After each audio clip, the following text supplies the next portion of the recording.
Mic check, 1 2. What? 1 2.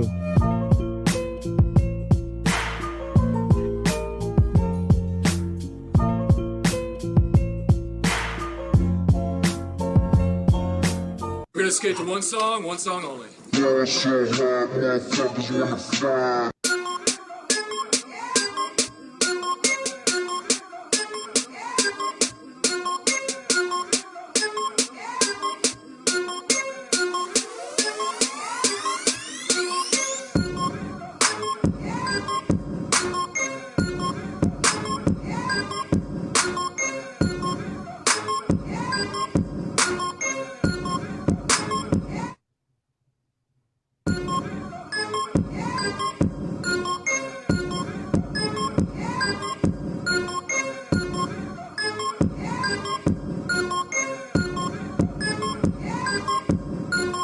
I don't even know what that means. No one knows what it means, but it's provocative. No, it's not. It gets the people going.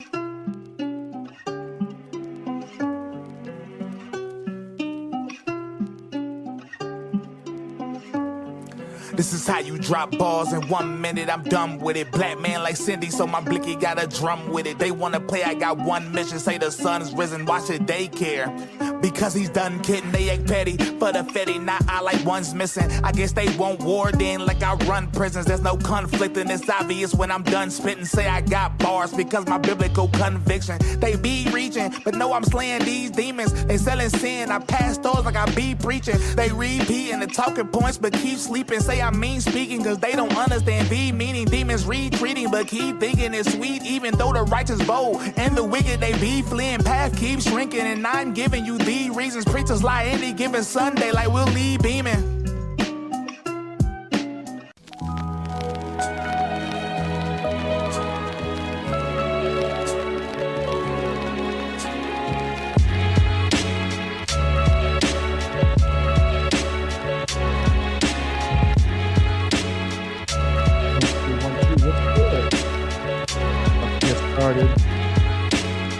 Eric Smith, what's up, man? Thanks for joining. Doing the sound check.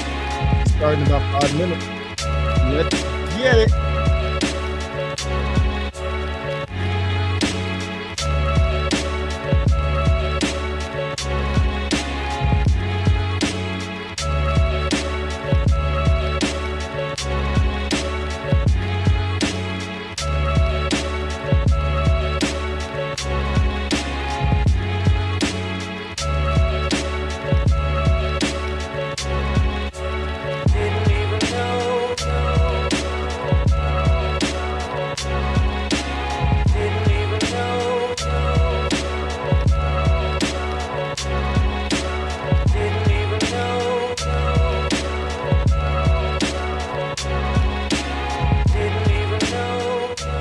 Vibing out. Let's do another sound check. Sound check, 1 2.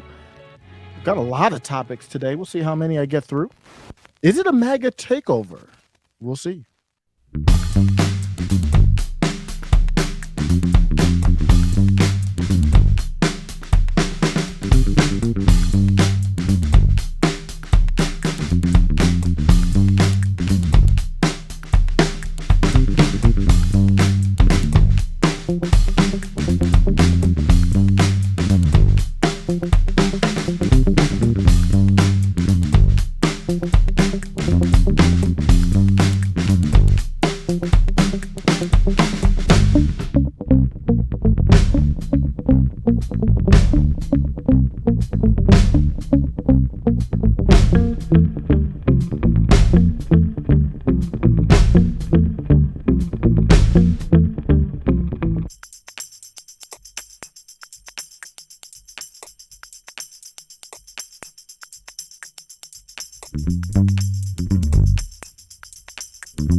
I'm way down.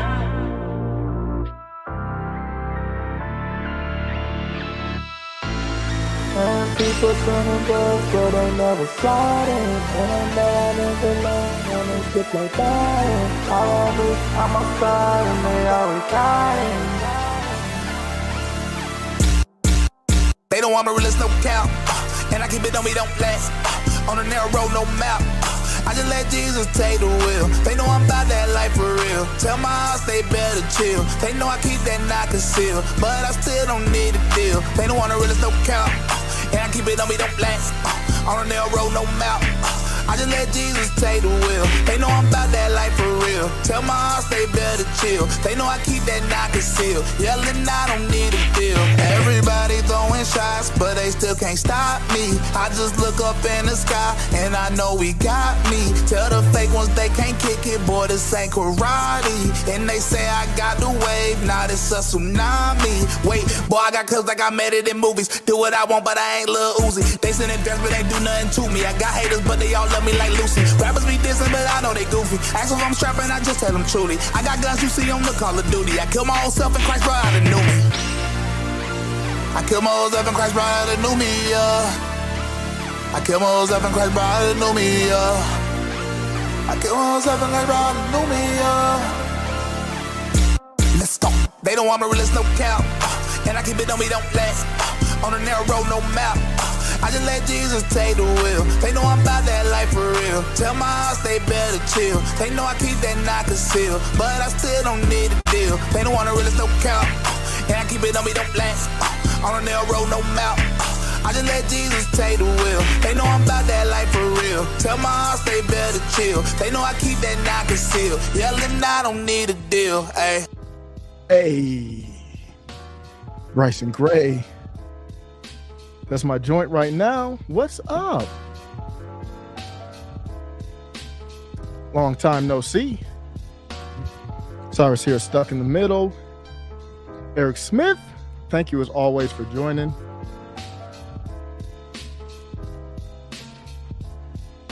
No occasion, just got a little Dr. Pepper Zero. I already had my tea, so I'm energized. The tea is the best. I'm gonna holler at them, man. They can do a sponsorship or something. Because I was messing around with the monsters, got rid of that. The coffee was awful. And then now I got the tea. The coffee was just so weird at night. It was just weirding me out. Man, the world today is, when you see the My Pillow guy getting raided, you're like, am I the only one that's like, what's happening? Like, the My Pillow guy gets raided. The guy that's supposed to be so silly and stupid and all that kind of stuff. They literally rolled up on the dude. I don't even have that prepared to talk about, but if you read the story on how they came up on Mike Lindell, they came up on Mike Lindell after he was duck hunting or something in Minnesota. Oh, the tea brand, I gotta look it up. I don't even remember. They gotta pay me for that. What do you mean? Wait, hold up, Eric. They're gonna have to pay me for that. See, I'm gonna try to get my grift right. I'm gonna talk about Uncle Hotep later. Not about him, just a take he had that I disagreed with, even though Hoteps are great. But they do the Grifties. And I've been looking at it. If you don't know what the Grifties are, and this is in response to Eric Smith saying what brand it is. Well, hold up. If I had it here, I was going to tell you. But then I'm like, wait, hold up a second. I'm going to hold that. No, I'm just joking. I'll look it up and tell you. But I am thinking about getting my grift up for real, though. I really am, and they really got me pumped to try and do it. I'm going to challenge myself. I'm going to talk about this throughout the stream. AZ Patriot, what's up? The super sticker smacked me in the face in a good way. Always great to see you, AZ Patriot. I was just chatting with somebody about Carrie Lake And I'm like, I just hope she gets through that. I think she will. She's a clear. I mean, Katie Hobbs is terrible, but it's always a good live when AZ Patriot can come through. Thank you so much for the support. Gets me pumped up. GB, yes, back live, man. I'm gonna go to the Grifties because Eric Smith kind of took me there, and then I'll get started in the topics. But prayers up, thoughts and prayers to my mom. Not doing well, but she's hanging in there. She's a tough cookie. Woo! Mom's a tough lady. Maybe a little too tough for my dad even. But so thoughts and prayers out to her right now. And just business stuff, and just I couldn't even get, man, I miss doing lives. If it were up to me, I would do a live every day. I'd said it on the chat. I was doing a live for a hot minute. AZ Patriot might remember. GB, I think you would remember. Eric Smith for a little bit. It wasn't, maybe not every day, but it was like 3-4 times a week. Man, that was fun. But my wife was like, man, that's just too much work. Because I'm not getting this is not my job. So I got my job, kids, wife. She was like, nah, bro, that's too much. And it's not the recording. The recording was what, an hour, 2 hours at the most. It's the research, man. The research is crazy. AZ Patriots like, I hate Hop. There's nothing to like there. And I don't come with that. I don't like having to say that. That's just not in my nature. But I have to be honest. And it's because people like Katie Hobbs, when you subscribe to this, I don't even know what to call it anymore. This regime, she's like a robot. She's not an authentic person. I bet you if Katie Hobbs was authentic, she'd be cool.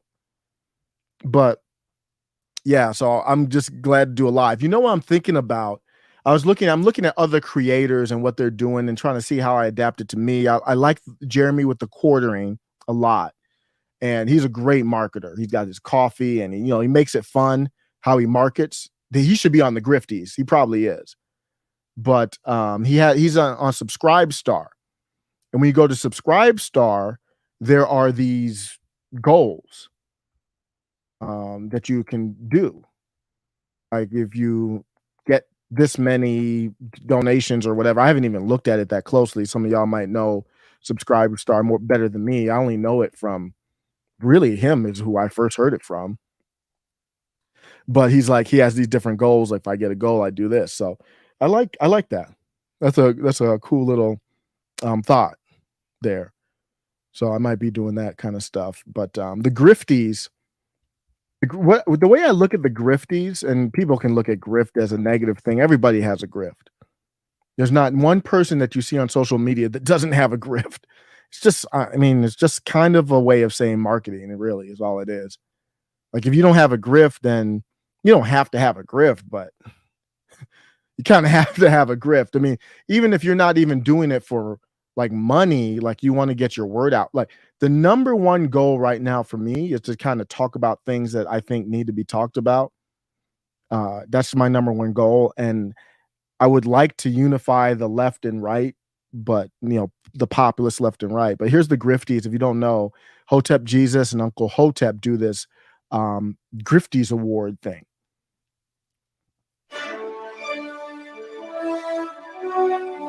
Yo, people try to get that last bit of grifting, man. You know what I mean? Is that too quiet? Sounds quiet. I don't care what your opinion is. I don't care about these isms. The biggest grift in America, black versus white. Hotep or die. I didn't know till you told me. When you center white people, you give them all the power. There it is. The grift can be a dangerous one. I care what everybody thinks, but there's a certain amount of weight I'm going to give that.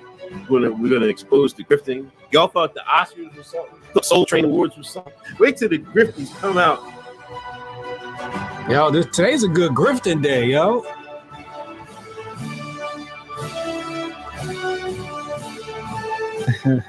Where Hotep's been told. So the ironic thing about the Grifties is that the Grifties in and of itself is a grift. These guys are brilliant. So they do this top list of it. There it is, Ricada. We were talking about this Ricada. GB, did you ask that? Was it Ricada? Oh, thank you. AZ Patriot said, prayers for your family and tell your wife thank you. Hobbs is a nasty racer who has cost AZ millions. Yes, but I appreciate the thoughts and prayers. Thank you, AZ Patriot. So if you look at the Grifties, they've got this top 10 list. You can nominate a grifter. And I'm serious. I'm being dead serious. I made it it's going to take a while because this is not, it's just not natural in my nature. Something that comes natural to me is to try to find harmony. So if I'm in a room with two people that disagree, I'm not going to say I'll be able to do it every time, but I just kind of, I go towards how do we get along together. This is not natural to me. This is basically a marketing list. Who's going to market? This is kind of funny. They had Sticks and Hammers Cat on here. Donald Trump's number 8. The quartering is on the top 10. He's above Joe Biden. Jussie Smollett, Fauci, Pelosi, Tim Pool, 14. These are, so you look at this, you think about it, that umbrella guy. Why? Well, why isn't Eric July on here? I think he was on here for a second, actually. Tucker Carlson, Alex Stein, Tim Pool's beanie. Tim Pool's beanie should be number 1 because that Tim Pool's beanie shows up every time. Candace Owens. That's a list you want to be on. So I will strive to be on the Grifties at some point. I got to do it in my own style, though. Man, tell me, Ray Studios, man, we have fun. What's good, Ray, man? We did a live like a couple nights ago. He uploaded, check out Ray Studios, click on his profile. He uploaded a segment. We're talking about Deshaun Watson. Good segment. What's up, Ray? So is it a MAGA takeover? Is that what's happening here or not? So we had a couple people, 3 people that I'm aware of that you could say they are associated with MAGA that won in their primaries. And one of them is Karoline Leavitt. So she was on with Fox News and she talked, this was after she won. She went on with Fox News and kind of talked about where she was at. So let's see what she said. Let's hear what she said after she won. Karoline Leavitt joins us now. We've also invited her Democratic opponent, Congressman Chris Pappas, on. He's welcome to join us anytime. Welcome to you. Fresh off your victory, what do you think was key to clinching the Republican nomination there? Well, thank you so much for having me, Sandra. I am so honored and humbled by the outpouring of support that I received from voters across my home district, New Hampshire's 1st Congressional District seat. And I credit our historic victory to the unprecedented work that we put in. It's pretty simple. We pounded the pavement. We spoke with voters. We went to their homes. We knocked their doors. We made the phone calls. We showed up and we talked to them about the very real consequences of this disastrous. So if you don't know, she was outspent by a lot. She was the underdog. She's only 23. So she's talking about how did she do it? There's a lot of factors that played into it. At the end of the day, a win is a win.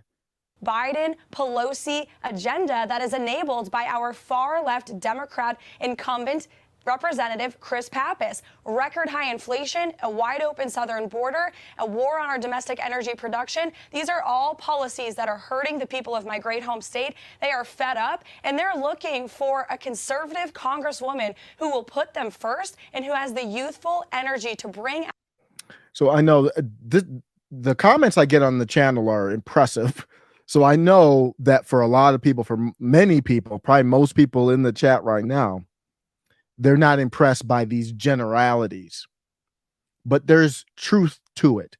I know all of the MAGA or MAGA wannabes, I'm going to get into that in a second. Is she a wannabe? Is she really MAGA? Whatever. They all say kind of the same thing in this realm when they talk big picture. She says, well, people are fed up. A great home state. They are fed up and they're looking for. and you can hear that if you listen to this, if you're in this realm. People who aren't in this realm, they don't hear these like I don't listen to a lot of the populist left people out there because they're all for money for Ukraine. I was chatting with people on the populist left. I said, if you're for money for Ukraine, that candidate's not populist left. I don't even care. I don't even want to hear what they have to say. So I'm in this realm here more because a lot of them, she is not for money to Ukraine. And you hear, well, people are fed up. People are fed up. You in the chat, you might be fed up. I'm fed up. And I think we hear it so much. I'll speak for myself. I hear it so much. Sometimes I just glaze over it. Like, oh, here's the talking points again. No, this is serious. This is for real. People are fed up. That's why they're voting for a 23-year-old who had no money. They're running all kinds of hit campaigns on her. There's a hit job campaign on her called Hoe Cakes. That's what it, well, that's what she said it on some type of TikTok or something like that. They tried to smear her. If that's the worst they got on her joking around on a TikTok, smiling and laughing, saying, I don't know what she was talking about, what the context was, then they're really, really struggling. For a conservative congresswoman who will put them first and who has the youthful energy to bring our party together and ensure that we take back the House in January. It was quite a race to watch play out. Of course, both of you, both of the Republicans in this race came from the Trump administration in some form. You, of course, from the press office, and then your Republican opponent coming from working in the State Department under the Trump administration, but also for the Trump campaign. So now that has happened, this means you will face off against... I believe she's talking about Tim Baxter, if I'm not mistaken, who I actually like. I have a quote here from Rich Barris, who was talking about Tim Baxter. There was a lot to like about him. And I actually thought, I didn't follow this closely before she won. I didn't think she was going to win. I didn't even really look at the polling or anything, but she ended up winning. But there were some good candidates there. I wish that we would have these candidates spread out. Now there's MAGA's doing so well, y'all. And MAGA's doing so well, y'all. You got MAGA versus MAGA. And I'm like, I don't want that. We don't have enough MAGA candidates throughout the whole country in districts that could win, especially good ones. That it's kind of unless it's like I don't even know if 2 MAGA would help a ranked choice voting style like Alaska, but they had some good candidates. Well, New Hampshire's a different type of state, so it's not that surprising. Now, I want to handle this topic with the seriousness that it deserves. I don't want to get into sidebars and side conversations. I just want you guys to be serious about this. She's 23. She's blonde. I know there could be comments on her looks or anything like that. I just want to make sure in the chat that we got a country to save. This is a serious situation. I don't want to diminish her. She's very impressive when she talks. But if you want to in the chat, tell me hot or not, Karoline Leavitt. But seriously, she is now going to be going up in the general election. So this is an important, seat here. This is New Hampshire 1st District. And like she said in the interview, she did come from kind of the Trump press secretary lane. And this is what I was talking about with Rich Barris. Rich Barris said, America First lane really isn't crowded. This is back in May. Isn't crowded in New Hampshire 1. Only Tim Baxter would have voted no on the $40 billion to Ukraine. He wants Bitcoin mining to replace jobs lost to free trade and runs a nonprofit for those struggling with addiction. Tim, move somewhere else. We need you somewhere, man. He's impressive. But Hannity's Huff Brown echoes Lindsey Graham. So Rich Barris didn't really touch on Karoline Leavitt, but you could see he was very big. And I highly respect what Rich Barris has to say. If you don't know, he's one of the best pollsters to follow. If you're not familiar with what's going on with the polling, you've got to be very careful with the polling. The polling, I was listening to Charlie Kirk. He was talking about this. The polling, so Charlie Kirk told a story today on his show. He said that he called Donald Trump and said, I need you, paraphrasing, I need you to endorse Karoline Leavitt. Now, if Charlie's saying that holds weight to me. I don't know her. I'm not really like endorsing her like that, but she did. I looked it up, and she is against of August 4th or 8th, I forget. She was against the money to Ukraine. So that's pretty strong to be able to publicly say that. And Charlie Kirk backed her. So that does say something to me. Charlie Kirk is about his business.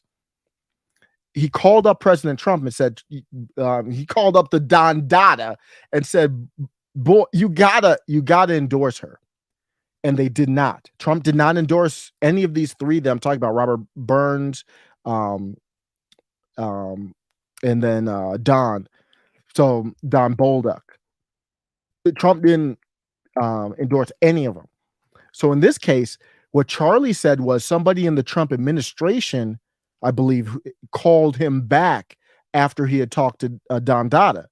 And that person said, there's these other people, these corporate Republicans. I'm sorry, I just saw this whole cakes reference from Doom. That was funny, right? So this person inside of Trump's organization called back and said, there's these corporate Republicans, not Democrats, corporate Republicans giving Don Dada the polling. And the polling says that Karoline Leavitt is going to lose by 19. That's what they said that they got polling from. When I bring that up, they're using these polls as a weapon. It's very dangerous. They're using these polls to suppress votes, to demoralize, to manipulate. I do not trust. I trust the art of polling, because I've actually, when I went to school, I was kind of like a statistics major. Actually, it was actuarial science. You've kind of heard actuaries in the news a lot with life expectancy changing. So we did statistics. The polling is unbelievable, but the thing is, it's based on assumptions. So if your assumptions, which there are a lot of assumptions, but if your assumptions are close to reality, the polling is very accurate, even though they only poll some as low as 800, some as high as like 2,500. You typically want to see a sample size over 1,000, though, to me. But they manipulate the assumptions. So they manipulate. If you look at polling, you can change any of the data. You can change any, like how many Trump supporters are going to come out, how many of this age are going to come out, how many of this race are going to come out. All these different assumptions. You just go in there and tweak it to your own liking, and then see what the result is, and then say, I have a poll that says this. So if you go in the polling, this is real detailed stuff. Nobody's doing this, but they don't have all the details, but they have some of the assumptions in the long, like, white papers of the polls. So they show, because they know Trump wants to win. That's what he wants. That's why he endorses some of these people. He wants to win more than anything. And it is a negative, but there's a lot of positive with Trump, and there's some negatives. He'll endorse the wrong person just to win. He'll stay out of this race because he doesn't know who's going to win. He didn't. If he believed those polls, he would have endorsed. I don't know who they had winning, if it was Baxter or whoever, but he would have endorsed that person. I think he wasn't trusting it. But it did its purpose. Trump didn't endorse her. He was, in my opinion, he wasn't sure. So you can't trust these pollings too much. They did all these kind of hit job things on her. This is from ad. This is from the Whole Cakes ad. They said this is a tweet from her. It says, "Be a patriot, wear your mask." And she did actually tweet that. That tweet is still live right now. And this is the Whole Cakes video. I think I have the whole. Yeah, I have whole bag. Sorry, not Whole Cakes. I messed it. She said whole bag. I'm thinking MF Doom, but I'm not gonna. The music's in here, so I'm gonna mute it and play it. Karoline Leavitt. So this is, if you're just listening, it's a video that says, "I'm Karoline Leavitt," and it says she pretends she's conservative. So they just show her as a woke Gen Zer. She was hitting a marble flag. just doing young people stuff. They're trying to project her, or kind of portray her as a young leftist faking to be MAGA. And she has that tweet that says, "Be a patriot, wear your mask." And then here's where she does the hoe cakes thing. I'll play that little piece. She just said, "Oh, I don't know what she was talking about." It's so stupid that they try to do that stuff. So I look up the tweet. Here's the tweet. It was a quote tweet off of Donald Trump. Donald Trump in 2020 said, "Whether you like the mask or not, they have an impact." I didn't check to see if that was a true quote, but I'm assuming it's true. And then she just quote tweeted it, "Wear your mask." She was the press secretary for the president. So, like, is that, you're gonna really hold that against her? How about this? Let's look at my journey. You gonna hold this against me? Twitter sends this thing out where it's like 2 years. You've been on the app for 2 years. I'm like, okay. What's my journey been 2 years? This is a hell of a 2 years to have just joined Twitter. August, this is me. August of 2020. I'm adding Judge Joe, the living legend, Judge Joe Brown.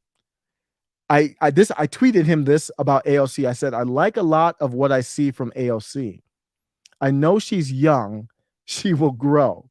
As she becomes more experienced, I think she will be able to do what Bernie couldn't, work with people. Hillary was right. Nobody wanted to work with Bernie. What are you?"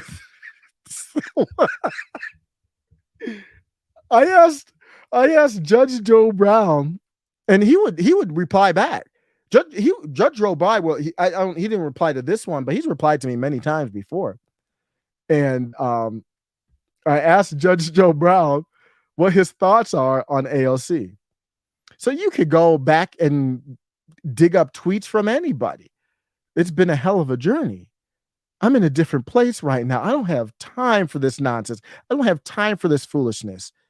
And AOC and I don't see eye to eye on probably more than 1% of issues at this moment. If that. So I'm not going to take it and denounce her. Ultimately, when you put that vote down, that's what we're going to see. And I am very happy. I'm happy right now. I'm being serious about what I see. Even let's say that Karoline Leavitt is a fake MAGA. Let's say that. And she's just trying to play the role. Let's say that that's true. He might be, maybe you might say Elise Stefanik. You might think she's just playing the role. She's pretty much a corporate type member of the House. She's always been kind of corporate to me. And now she's trying to, kind of rub up on MAGA a little bit. I love that. That's what we want. MAGA is the force. And if you want to get into Congress, here's the entryway. That's why it's a takeover. So don't get caught up in, is it MAGA? So Marjorie Taylor Greene is ultra MAGA. Karoline Leavitt is MAGA. Okay, she's still MAGA to me from what I've seen. I don't know her that well. But my point is, if people, even Dr. Oz, if Dr. Oz, he's obviously not MAGA. But if MAGA is directing him to be like, I used to like some of this gender ideology, not so much anymore. I used to be soft on 2A. Now I'm a 2A beast. He's not, but let's see if it guides you down that path.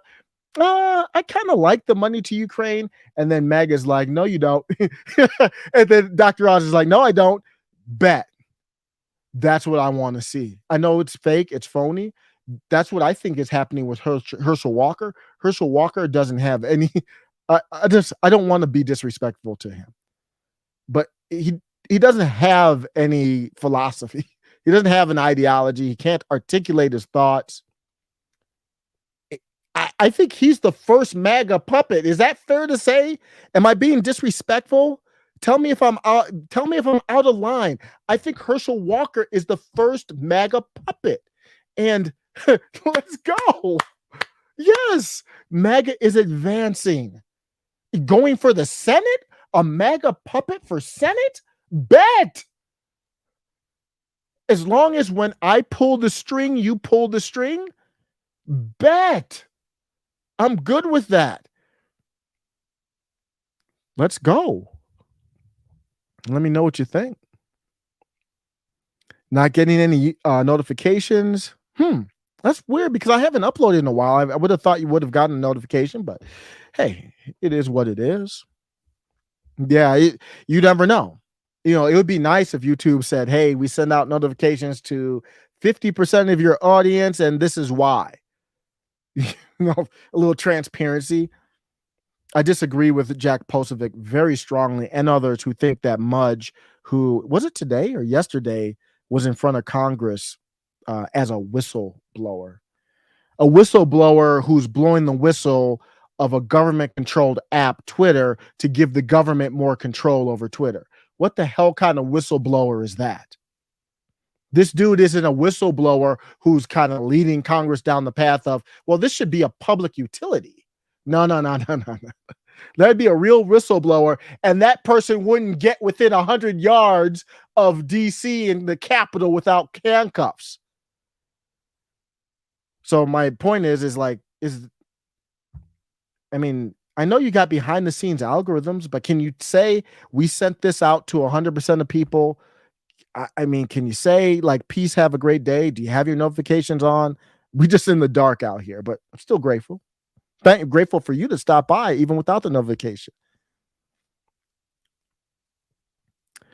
So Missy Jean, and I always leave room to be wrong. So let me read Missy Jean on Herschel Walker. Let me do a little bit more in depth.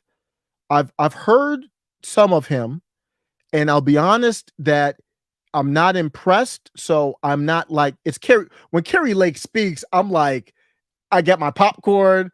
I am just glued because it's just easy. It's just natural. So I don't expect him to be, she's a professional TV person. I mean, she's more polished than damn near any politician I've ever seen since Reagan, to be honest with you. But that's why it's tough for me to watch Herschel. It just is. I did a segment on him, and they asked him about the holding the piece up to his ex-wife, and bro, just not ready, like not ready at all.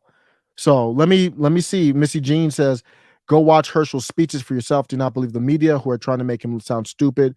Let me respect that, Missy Jean. Let me do a little bit more. I hate to say it. I have to force myself to watch him. Same with Oz. I can't watch him.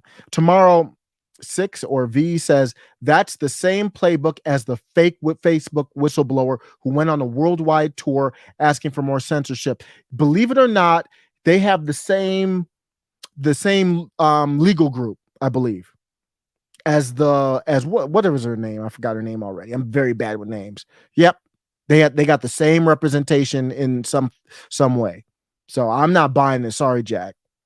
Even though Jack's the master of information, so it's hard to be against Jack, who, I mean, that's his business. So, but and others, I think it's a fake whistleblower. Carrie Lake, yes, we got Carrie Lake. Let me play this clip. Well, I wasn't gonna do that. Might as well go do that now. DeSantis, because this is kind of when I was doing work for this show, it was breaking news what DeSantis did. So since we're talking about Carrie Lake, let's go. Yeah, Poso's a legend. Don't get me wrong. Don't get me. I'm not trying to diss Poso in general, but Poso on his podcast was talking about Mudge as like he was a real whistleblower, and I'm like, I don't see it. I just don't. He has not. Poso did not convince me of that. So that's just one of those rare times where I just disagree with Poso. But let's take a look at this here. Woo, your boy doing some more work. Ron DeSantis getting a little workout. Sending 2 planes of illegals to Martha's Vineyard. Can you imagine? Like, we're here. The illegal aliens, like, they came up on the island, like, Martha Vineyard's that island with only, to my knowledge, is like only rich people on the island, so they can get the hell away from us commoners. And the illegal immigrants, so I'm assuming they asked, just like Greg Abbott, so they probably go up to the legal immigrants, like, y'all want to go to Martha's Vineyard? They're like, bet. Yeah. Like, and then they rolled up, they not rolled up, but they flew up and landed when I saw this, because remember, DeSantis had been talking about this, and I didn't think he was serious. I did not think he was serious at all. Don't ever think DeSantis is not serious. You all probably don't need to hear that. I'm going to say that for myself. Don't ever think that when Ron DeSantis says something, one thing that I have learned is he is not playing games with you. He is not. Now, there is some criticism I have of him over that voting fraud thing he did, and I don't know if I'll get to that today, but Ron DeSantis has already talked about this. He flat out said that, hey, if they come up, if you keep having illegal immigrants come in here like this, we're going to send them to Martha's Vineyard. Realize we've got to do more, and so we're going to be proposing a series of legislative reforms that will help strengthen Florida's hand in fighting back against the Biden border crisis and what we've seen happening for almost the last year in terms of what's happening to our country. So we're going to propose a number of things. One, we're going to say to any of these contractors who are involved in ferreting people, whether it's buses, charter planes, what have you, any of those folks who are involved in facilitating this type of illegal migration in the state of Florida, they're going to be barred from doing any business with any state or local government agency in the state. Ron DeSantis did not play. So he's talking about contractors who, this was from the Biden administration. I think this is more Mayorkas. And you can see why Maga wants to impeach him. Flying people all over the place. Ron DeSantis was like, you go up with the executive branch and do that, you will not be doing business in the state of Florida. We just cannot be doing contracts with companies that are knowingly and recklessly facilitating bringing people here into our state illegally. And I think that will be very, very important. We're also going to require that any private entity that's involved in facilitating illegal migration into Florida owes the state restitution for each person that they're facilitating, whether they're... He was like, Ron DeSantis, like, you want to talk about reparations? We're going to do that in real time. You help facilitate this? We'll call it restitution. It's going to come out your pocket. Bringing, whether they're harboring, because this does cost, when you have huge numbers of people, that costs a lot of money for taxpayers in a variety of ways. I mean, just think, anytime you have an altercation with law enforcement, you have criminal cases, you have other issues with drugs, you have just normal things about health care and things that fall under the taxpayer. So every single person will be charged, the entities will have to provide restitution for the state of Florida. Number three, we're also going to strengthen our sanctuary cities law. We're going to make sure that if a local jurisdiction is not assisting state law enforcement in our investigation on whether somebody has been brought here illegally, that constitutes a sanctuary policy. And that makes sense. Now, before, when we did the Sanctuary Cities bill, we were dealing with the prospect of the federal government helping us. For example, when Trump was president, you had a criminal alien in a Florida state penitentiary. They served their sentence. ICE would pick them up, and then they'd send them back. We're living in two different countries. So when Trump was president, it was a whole different scenario, and it benefits states like Florida. And it's no longer, we're in a divorce, y'all. We're in a marriage still together, and it should be a divorce. And we're at the point where we're throwing things at each other. That's what they're doing. But it's not like I'm taking your Xbox or whatever, something you value, and throwing it out the window. We're taking people who are coming to America. They owe the cartel money for getting them there. Damn near every single one of them don't come here for free. So they're not even paying the U.S. to do the application and everything. My parents are immigrants, went through all that whole process. You got to take a civics. Well, at least when they did it, you had to take I think you still do. have to take a civics test, swear on the Bible. You've got to pay some money. No, they pay money to the cartels. So we're at the point where like DeSantis and Abbott, they're like, let me take these people and throw them at you. That's basically what's happening. President, yet a criminal alien in a Florida state penitentiary, they serve their sentence. ICE would pick them up and then they'd send them back. But Biden doesn't, they don't really do that. I mean, sometimes they'll do it now because there's been some pressure, but a lot of times they will release these people. That was not happening previously. Now we're in a different situation where we need all entities in Florida helping to fight back against. Right, I got so far, probably comment of the day from Ray Studios. He says, we are in a marriage with blue states, and blue states cheated on us with China, but won't let us leave because they have a control kink. Nothing needs to be added. Awesome comment there. The federal government's ineptitude and inaction. So that'll be important to strengthen. We're also going to strengthen E-Verify enforcement by adding Department of Economic Opportunity as an agency eligible to conduct enforcement. We're going to provide resources. We're going to provide money to be able to do it. What we don't want is incentivizing people to be coming to the state illegally. And so that's interesting. So he says he doesn't want to incentivize people coming to the state illegally, but if you're coming to America legally and you come through Texas, you come through Florida, you're in a lotto where you could end up in Martha's Vineyard. So is that, I mean, tell me, am I missing something? Is that like, and if you don't win the lotto where you get up in Martha's Vineyard, okay, well, I'm chilling in Florida. I'm in Texas. And we also, in yesterday's budget, I put in $8 million for us to be able to transport people illegally out of the state of Florida. Now, we had mentioned, I said, it's somewhat tongue-in-cheek, but it is true. If you sent to Delaware or Martha's Vineyard or some of these places, that border would be secure the next day.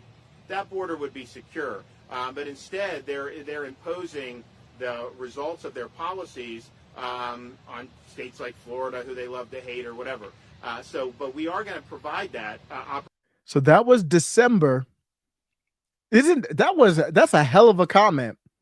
Fast forward to September, and it's done. He did it. Florida, yes, can confirm the 2 planes with illegal immigrants that arrived in Martha's Vineyard today were a part of the state's relocation program to transport illegal immigrants to sanctuary destinations. This is a quote from the governor's, Ron DeSantis's, communications director. He did it. Not the one to play with. Here's the video. This was on Fox News. DeSantis has sent migrants on a plane to Martha's Vineyard. Now, this is where the Obamas have a home, Oprah, Beyonce, even James Taylor, who's going to be seeing fire, rain, and migrants. Not to mention Rosie O'Donnell. I mean, everybody basically that you know on the left has a home there. Do you think they're going to be embracing their new neighbors? No, I don't want to hear what Pompeo has to say, just showing the video there. I will say I'm going to have to go on the Pompeo diet, though, because he definitely has trimmed down. But that's the video of them getting off the plane saying like, hey, we're here. What do y'all want to do? What's for dinner tonight? States like Massachusetts, New York, and California will better facilitate the care of these individuals who they have invited into our country by incentivizing illegal immigration through their designation as sanctuary states. I have to look into that more. So sanctuary, is that constitutional? Like, how does that work? Like, why can't Florida say we're a sanctuary state from FBI indictments? So Mike Lindell, you come on. I don't know where. I think he lives in Minnesota, but say he moved to Florida. He'd be in Florida. FBI says, because who rolled up on him was Minnesota FBI. The state of Florida says, nah, FBI, we're a sanctuary state from FBI indictments or subpoenas. So let's take a look at your subpoena. Oh, you're trying to subpoena Mike Lindell's phone. And this is a few days, basically 30 some days before an election. You know what? Get out of here and kick rocks. We're a sanctuary state. Why can't you do that? If they can do that, why couldn't Florida do that? I don't know. Maybe I'm missing. I'll have to research that. Continuing back with the quote, in support for the Biden administration's open door policies, she said, as you may know, in this past legislative session, the Florida legislature appropriated $12 million to implement a program to facilitate the transport of illegal immigrants from this state consistent with federal law. Let's talk real quick about pros and cons. Is there a benefit here? I think there is. Ron DeSantis just talked about how much is it going to cost to house all these people. And I will be honest, Ray might remember this. I kind of was like when Greg Abbott was talking about we're going to bust these people out of here. I was like, I wasn't really for it. I was like, I don't know. It's like a stunt. Maybe you get some pub. It's worked. Period. Now I'm going to play a clip from Carrie Lake though, who has the bigger picture thought on it. But I still support Ron DeSantis and Greg Abbott. If you want to fly them around to different places, then we can do that too. And the cost here, you have to add up, okay, how much is the cost of keeping them? It doesn't look like that many of them, but each one is still costly. So you add up that cost. Then you say that the federal government is in charge of maintaining the border. To my knowledge, no state has really infringed on that. I don't know why. I don't know why we have like Greg Abbott and Carrie Lake says it. I don't think she's going to abide by that. She's going to police the border as the own state. That's the first I've ever heard anybody go down that route. That's where it needs to go. I don't care. But if I hear the word unconstitutional one more time, and including I'm going to just smack myself. If I hear the word unconstitutional, if I say the word unconstitutional, I want someone to give me a virtual pimp slap with the back of your hand. You can only say that so many times before it doesn't mean anything. So why wouldn't you just police the border? Like they're raiding the president over a librarian's concerns, raiding a former president. Not to mention all the other things. It's like every day I'm like, oh, this is unconstitutional. That's unconstitutional. They've got public schools promoting drag queen friendly activities. That doesn't even sound. What the hell are you talking about? I have no problem with drag shows. I would go, if I was younger, I don't go out to bars or anything. I would love to. I like Lady Gaga and I like all kinds of music. It's funny how I stereotype them with Lady Gaga, but I love Lady Gaga and all that type of music. I got to be in the mood, but I never did. Nowadays it's probably common. But my point is, every day we talk about is that constitutional? I don't know if it is or not. It shouldn't be. But every day we're talking about something. What's happening with the border is unconstitutional. Well, I guess you could say it's constitutional. You got to impeach the president. But the attempt to fire people to be if they didn't take a medical procedure, all these different things. At some point, why are we even talking about it like that? So then police your own damn border. Why are you abiding by the Constitution when they don't? Steve Bannon's trial, Alex Jones. I'm watching the Alex Jones trial. Is anybody watching the Alex Jones trial? It is the most, no wonder they don't want this stuff televised. And it's only because of this channel that I do make time, but I am naturally passionate about it. It's not like it's listening to Herschel Walker for me. I'm glued to the TV. It's fascinating, especially when you have somebody as brilliant as Robert Barnes doing the play-by-play. Like I can watch the trial and he's filling in the spots that I just don't know, or I'm not a lawyer. And then he's painting the picture. Now he is on one side. I would be fine with somebody on the other side there with him, but that's the best we have. And Viva kind of plays that role, but it's unconstitutional. They didn't even let the man defend himself. They did not even let him defend himself. He cannot. No, I'm not exaggerating. Go to Viva and Barnes' channel and look at the trial. Look at and catch up to the trial. I don't want to get too sidetracked. It's unconstitutional. In the Texas Austin trial, he couldn't bring up the First Amendment. Why are you not policing the border? Why are you not a sanctuary state from the federal government? Period. FBI, every FBI in Florida, you know what? Get the hell out of here. If you want to come back, you ask permission. Like if it's something, we review it. Oh, this bad guy. Okay, cool. Come on through and get him. Oh, we want to roll up on Donald Trump. Get the hell out. Are you crazy? So there's no excuse to me for that. But here's where we are. And that brings us to Kari Lake. So when Kari Lake speaks, I listen. I just have to throw this at you, and because you live in a border state that has borne the brunt of the lawlessness on our border. We've just received digital footage of illegal aliens being dropped off in Martha's Vineyard. Apparently, the governor of Florida, Ron DeSantis, flew them there on the idea that communities, border towns in Texas and Arizona are bearing all the brunt, and maybe the people who make these policies should have to live with them. What's your view of this? You know, I get a kick out of it watching these liberal mayors just, throw their hands up and say we can't handle it because it's life every day for us in these border states.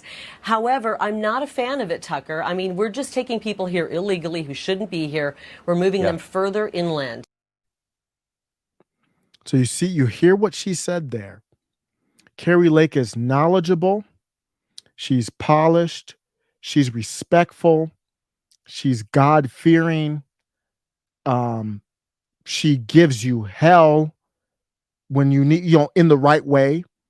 Like if you come at her respectfully, she will treat you respectfully. If you come at her with some clownish, you will be clowned back. She can talk ish with the best of them. Like, I really don't know what planet she came from. I'm willing to say I've never seen a politician run a campaign better. Ever. Not even close. Tell me who. Certainly not Donald Trump. She's unbelievable. And what she said here was very respectful. She wasn't disrespectful to Ron DeSantis. There's no reason for that. But apparently, the governor of Florida, Ron DeSantis. And I love how Tucker leaves it open for her to, what's your take? That communities, border towns, and the people who make these policies should have to live with them. What's your view of this?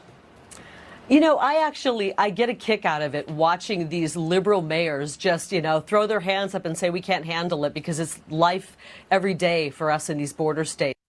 Like where she started there. Yeah. It's kind of, I don't want to say get a kick. I mean, we're dealing with human beings. So, I'm not knocking her there, but she's like, yeah, she's saying she's getting a kick out of the mayor's reaction, not being disrespectful to the aliens, legal immigrants. And I agree, watching Beetlejuice or Muriel or whoever else awkwardly try to say, oh, we welcome you. And you can see it in their face. They don't want you there. You ever kind of been in that situation where somebody's like, oh, I'm glad you came. And you're like, ooh, this wasn't a good time. That's what they like. She was like, Beetlejuice was so angry. She was like angry, like, we're going to accept it. Like, wait, you don't really want them. You don't look happy. You don't sound happy. So Kari Lake starts with that. However, I'm not a fan of it, Tucker. I mean, we're just taking people here illegally who shouldn't be here. We're moving them further in. And Kari Lake has the last word. She's not being disrespectful to Ron DeSantis. I don't think she even disagrees with what they're doing. It's just like, she's just saying that ain't for me. I want the problem fixed. She is the number one campaigner in our country right now. She's saying, and I've heard her in other videos, if the federal government doesn't do it, I will do it my goddamn self. I'm not playing these games with you, bussing people all over the place. Damn that. They're going to be bust the hell up out of here. Don't mess. Kari Lake. Kari Lake, man. I don't like putting too much on politicians. She never even done anything yet. But that's the final word on that. Let me know what you think. Oh, language. Sorry. Language. I didn't even realize that. I don't even really use language too often, but sometimes I get a little. Carrie Lake gets me hyped. She really makes. I like people who make you think. So she didn't just say the canned response like we saw Karoline Leavitt and School of the World. Thank you for stopping by, of course, friend of show. We talked about Karoline Leavitt, and she's kind of like saying the niceties. Carrie Lake is like, I've got a take. It's independent of all y'all. I like Trump, I like DeSantis or whatever, but I got my own take. I'm me. I like that. I brought up Alex Jones. Alex Jones, I'm going to touch on this here, not going too deep into the trial. I want to do the big takeaway from the trial that I'm seeing. This is the trial in Connecticut. He's on trial again. And basically it's not criminal. It's a civil suit, defamation for Alex Jones saying basically that Sandy Hook didn't happen. Basically, I got to look to see exactly what they're alleging that he said. So basically that's the gist of it. Like he's questioning it. What, we can't question things? Can I question 2020? We can't question things anymore in this country. What the hell? I don't care if I'm wrong or not. Ray Studios and I questioned we more than questioned the moon landing in 1969. I think you're a buffoon if you think we landed on the moon 6 times with people. No way. It didn't happen. Can I question that? That's my opinion. I'm not saying I know that for a fact. We can't have an opinion. You're shutting down the YouTube channel? Am I going to get sued for saying that? What are we living in? I'm wondering if they got more rights in China at this point. What they do with Alex Jones is what will happen to everyone else. Alex Jones was one of the first big name people to get banned. Back in the day, no one got banned from social media. Barely anyone got kicked off. They did it with him first. He's ahead of the game. He's ahead of the curve. He was talking about transhumanism like 15 years ago. Nobody was. That's why his best-selling shirt is Alex Jones was right. And basically all he does is everything that he does outside of like joking around. He doesn't even joke around that much anymore. Like Ray Studios and I talked about him, Alex Jones wearing the lizard stuff and all that. He doesn't even joke around. Things are too serious. He has fun, of course. You got to have fun, but he doesn't even joke around anymore. So Alex Jones is questioning this. So what? We can't question it, even if he's wrong. He takes a video of this FBI agent and says the agent doesn't have your badge on or whatever. Okay, it's true. You infer what you want to infer. It's an opinion. If you don't like it, turn it off. So here's what they're doing. I did a segment on stochastic terrorism. And this was in regards to libs of TikTok. Matt Walsh is still talking about it. So they question these horrific procedures and my take is if a child, parent, and doctor agree, I'm fine with it. For our country to live together, 18 and older is a completely fine compromise. So I just want to make sure that that's clear. But Matt Walsh, libs of TikTok, they don't like that. They don't like seeing these surgeries done on children. They don't want to live I can't speak for them, but my impression is a lot of people don't want to live in a country where some people think that that's okay. If you want to do that, you can't be in my country. That's what they feel. And I don't blame them one bit. That's craziness. If they say Nick Rekieta just got banned off I want to do something on that Keffels thing. That stuff is, if you haven't been following what happened with Keffels and all that and Kiwi Farms, but Nick Rekieta got another strike. So he's on YouTube probably right now with I'm not on YouTube, on Rumble with 5,000 plus listening to him. He's a beast. But his take is just 18 or older. That's all it is. So they have that take. Somebody calls in. To my knowledge, we still don't know who called in the threat to the Boston Children's Hospital. Thank you, AZ Patriot, for the super chat, $2. If they can silence the sitting president, so they silenced Donald Trump, Alex Jones, Matt Walsh, and Libs of TikTok. Libs of TikTok is one of their number one after Marjorie Taylor Greene. As far as just private citizens, Libs of TikTok is one of their number one targets. They express concern playing videos from Boston Children's Hospital. Like they didn't make it up. It's not a parody. She calls, it was maybe, I don't know if it was Boston. I think it was a different hospital. I don't know if it's DC or wherever it was. And she has a phone call of people saying, yeah, we do this on 16-year-olds. Now, if you say it's a receptionist or whatever, you can say that, but she has it on, I was going to say tape. I'm so old. She has it recorded. So this is legitimate journalism, shining a light legitimately on things. Somebody calls a threat to the Boston hospital. Of course, Libs of TikTok doesn't sign off on that. Never talks about violence, never supports violence. Show me where Matt Walsh, show me where Libs of TikTok have supported and encouraged violence against anybody. You can't find it. So they say you're still responsible. They say, Twitter, you've got to ban these people. Somebody called in a threat. So now what you see is, so Libs of TikTok, Matt Walsh, and others talk about this. So they say, we got to block them from Twitter. Now, what you're seeing with the Alex Jones trial is we need to make that a part of the judicial system, at least in a civil case, without any legislation. The Alex Jones trial, at least in part, and I'm going to play a clip here, is about stochastic terrorism. This agent right here, William Aldenberg, is a part of the lawsuit. And I'm seeing this and I'm like, what? I'm like, what? I'm like, he was the first witness that the plaintiffs called.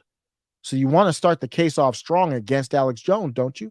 They start off with a professional witness on the stand, looking at the jury and everything like it's a Matlock or something. What's his interest in this case? I have no idea. Alex Jones never allegedly said his name. Alex Jones, he doesn't have any family that, unfortunately, it was a tragedy that passed away. Why is he on the lawsuit? Stochastic terrorism. They're saying Alex Jones said these things. Never once saying that Alex Jones condoned, not once did Alex Jones condone violence or encourage anybody to be violent. Yet he's being sued. This guy is on the lawsuit. Guess what? The FBI again. My goodness. I don't have the reach. That's the only reason. Obviously, if I had, because I don't hear Matt Walsh really calling for FBI abolishment. If you see some of these people with over 1 million followers, big reach, start talking about FBI, and then some stupid idiot, don't know, Matt Walsh or anybody else, or myself or whoever, you in the chat, never call for violence, they might be able to say, you know what, this person went and did something and can't even prove that they heard you say it. That's how banana this is. This is the clip that I'm watching the trial and I'm like, this is bananas. This is someone who has no one, to my knowledge, who died. So you're going to hear Robert Barnes, I think he should be Attorney General, but that's up to Trump or DeSantis or whoever wins. This is someone who has no one, to my knowledge, who died. This is someone he's saying he suffered personal trauma from Alex Jones questioning Sandy Hook. Now this... Wait, what? He suffered personal trauma from Alex Jones questioning Sandy Hook? Where are we at? So if I question what happened in 2020 and I'm going to watch my language. and your butt. I just got, and you feel emotionally stressed by that. You can sue me. That's what they're saying. That's what this is. There's no difference. And you know that this always goes against people questioning the narrative. People who are with the narrative don't cause distress in people that win court cases. My knowledge, who died. This is someone he's saying he suffered personal trauma from Alex Jones questioning Sandy Hook. Now, this exposes how problematic this case is. How is it that law enforcement now gets to sue you if you question what law enforcement did? People should understand what this precedent. It's an FBI agent on the lawsuit. It's literally the executive branch on a lawsuit against Alex Jones. Can't even believe law it. Enforcement did. People should understand what this precedent is meant to set up a precedent to sue anyone challenging elections. Can election officials now sue us if we say the election was stolen or there was election fornication? Of course they can. All this talk about threat to our democracy, my ears bleed when I hear that. I just can't hear it anymore. I don't want, just make up a different phrase. What they're saying is it's at this level, threat to democracy. Biden does the Kylo Ren speech, and that's what it is. They're the new terrorists after 9/11. You are the new terrorist. Of course they can sue for civil. You watch out for criminal. That's what's next. They stole the 2020 election or any other election? On this grounds, the answer is yes. As Norm Pattis said, Alex Jones first. Who next? Are we next? And then on top of that, you don't get to defend yourself. Alex Jones cannot defend himself. They went to this, I think it's called default. They were talking about in the chat, the legal term for it. I didn't even know that existed. Basically, they said Alex Jones didn't cooperate with deposition, saying he didn't give enough stuff to them. So you know what? You're just guilty on it. And he gave them tons and tons of stuff, and they have enough. The case isn't about the case. We really want money. Like, where's your money at? You can, the case is about him, what he said. So why can't he defend what he said regardless of what the money was? Crazy. Next. Second, can the FBI sue for anyone exposing FBI corruption? Talking about FBI corruption. Discussing. Who would that call? One of my favorite writers right now, Julie Kelly. Julie Kelly's probably one of the top people exposing FBI corruption, from J6 to the Whitmer case.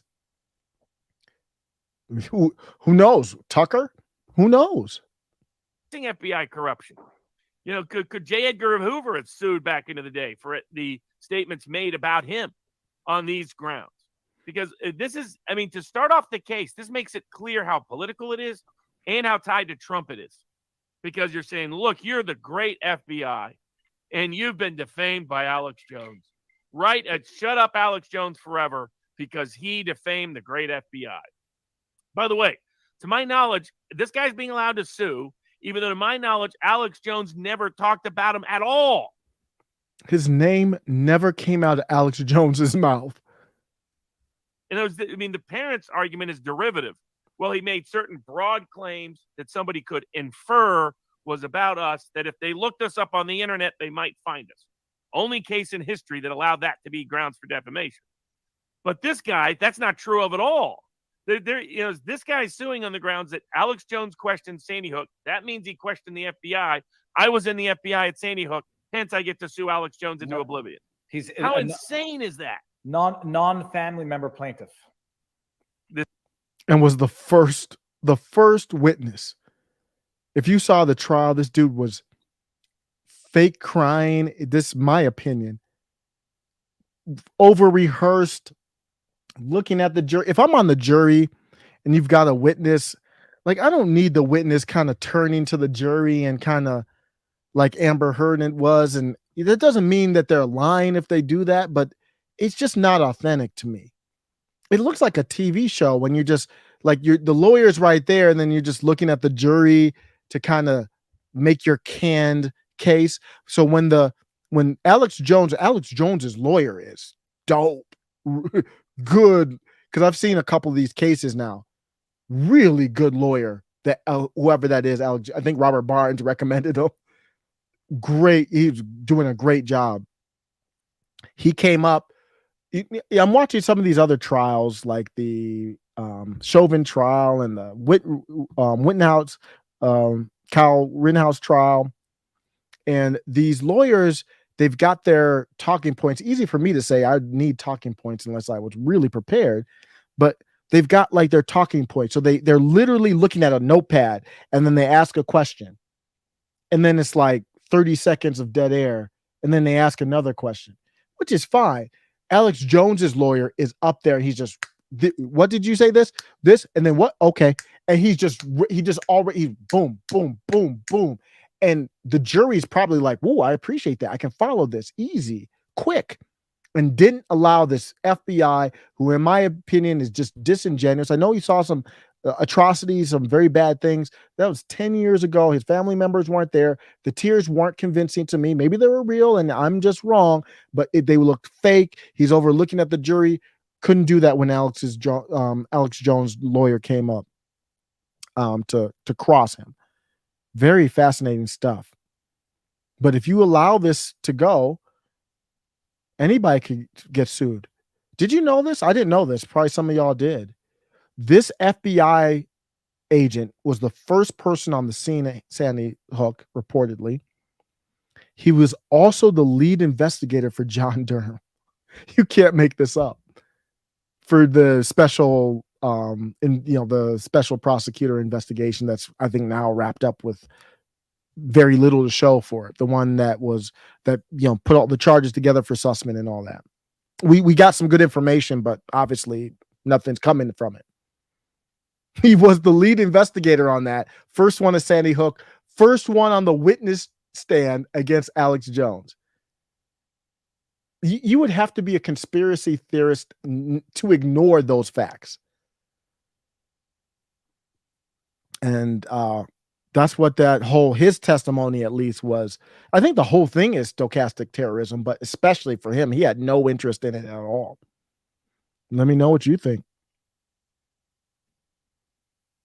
Rittenhouse has whipped School the World. Can we let my boy get some? He's 19 years old. So if you don't know what's going on, Kyle has a girl. Kyle, go do you, man. He's 19 years old, and he's got a girl. And they're doing all these kind of TikToks and these goofy stuff. Kyle. So I talked about it on Twitter just a little bit. Here's your boy Kyle. How's 2.1 million views? I think this is what School of the World's talking about. He's on cloud 9 for sure. How's your boy Kyle doing? Let's check in on Kyle. I was riding shotgun with my hair undone in the front. I'm gonna turn off the music.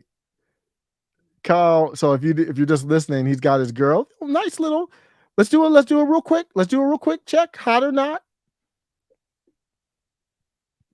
So she's got a lot of makeup on, but I think she's hot. So this Kyle chilling, his little ride, doing his little lame TikToks. I like it.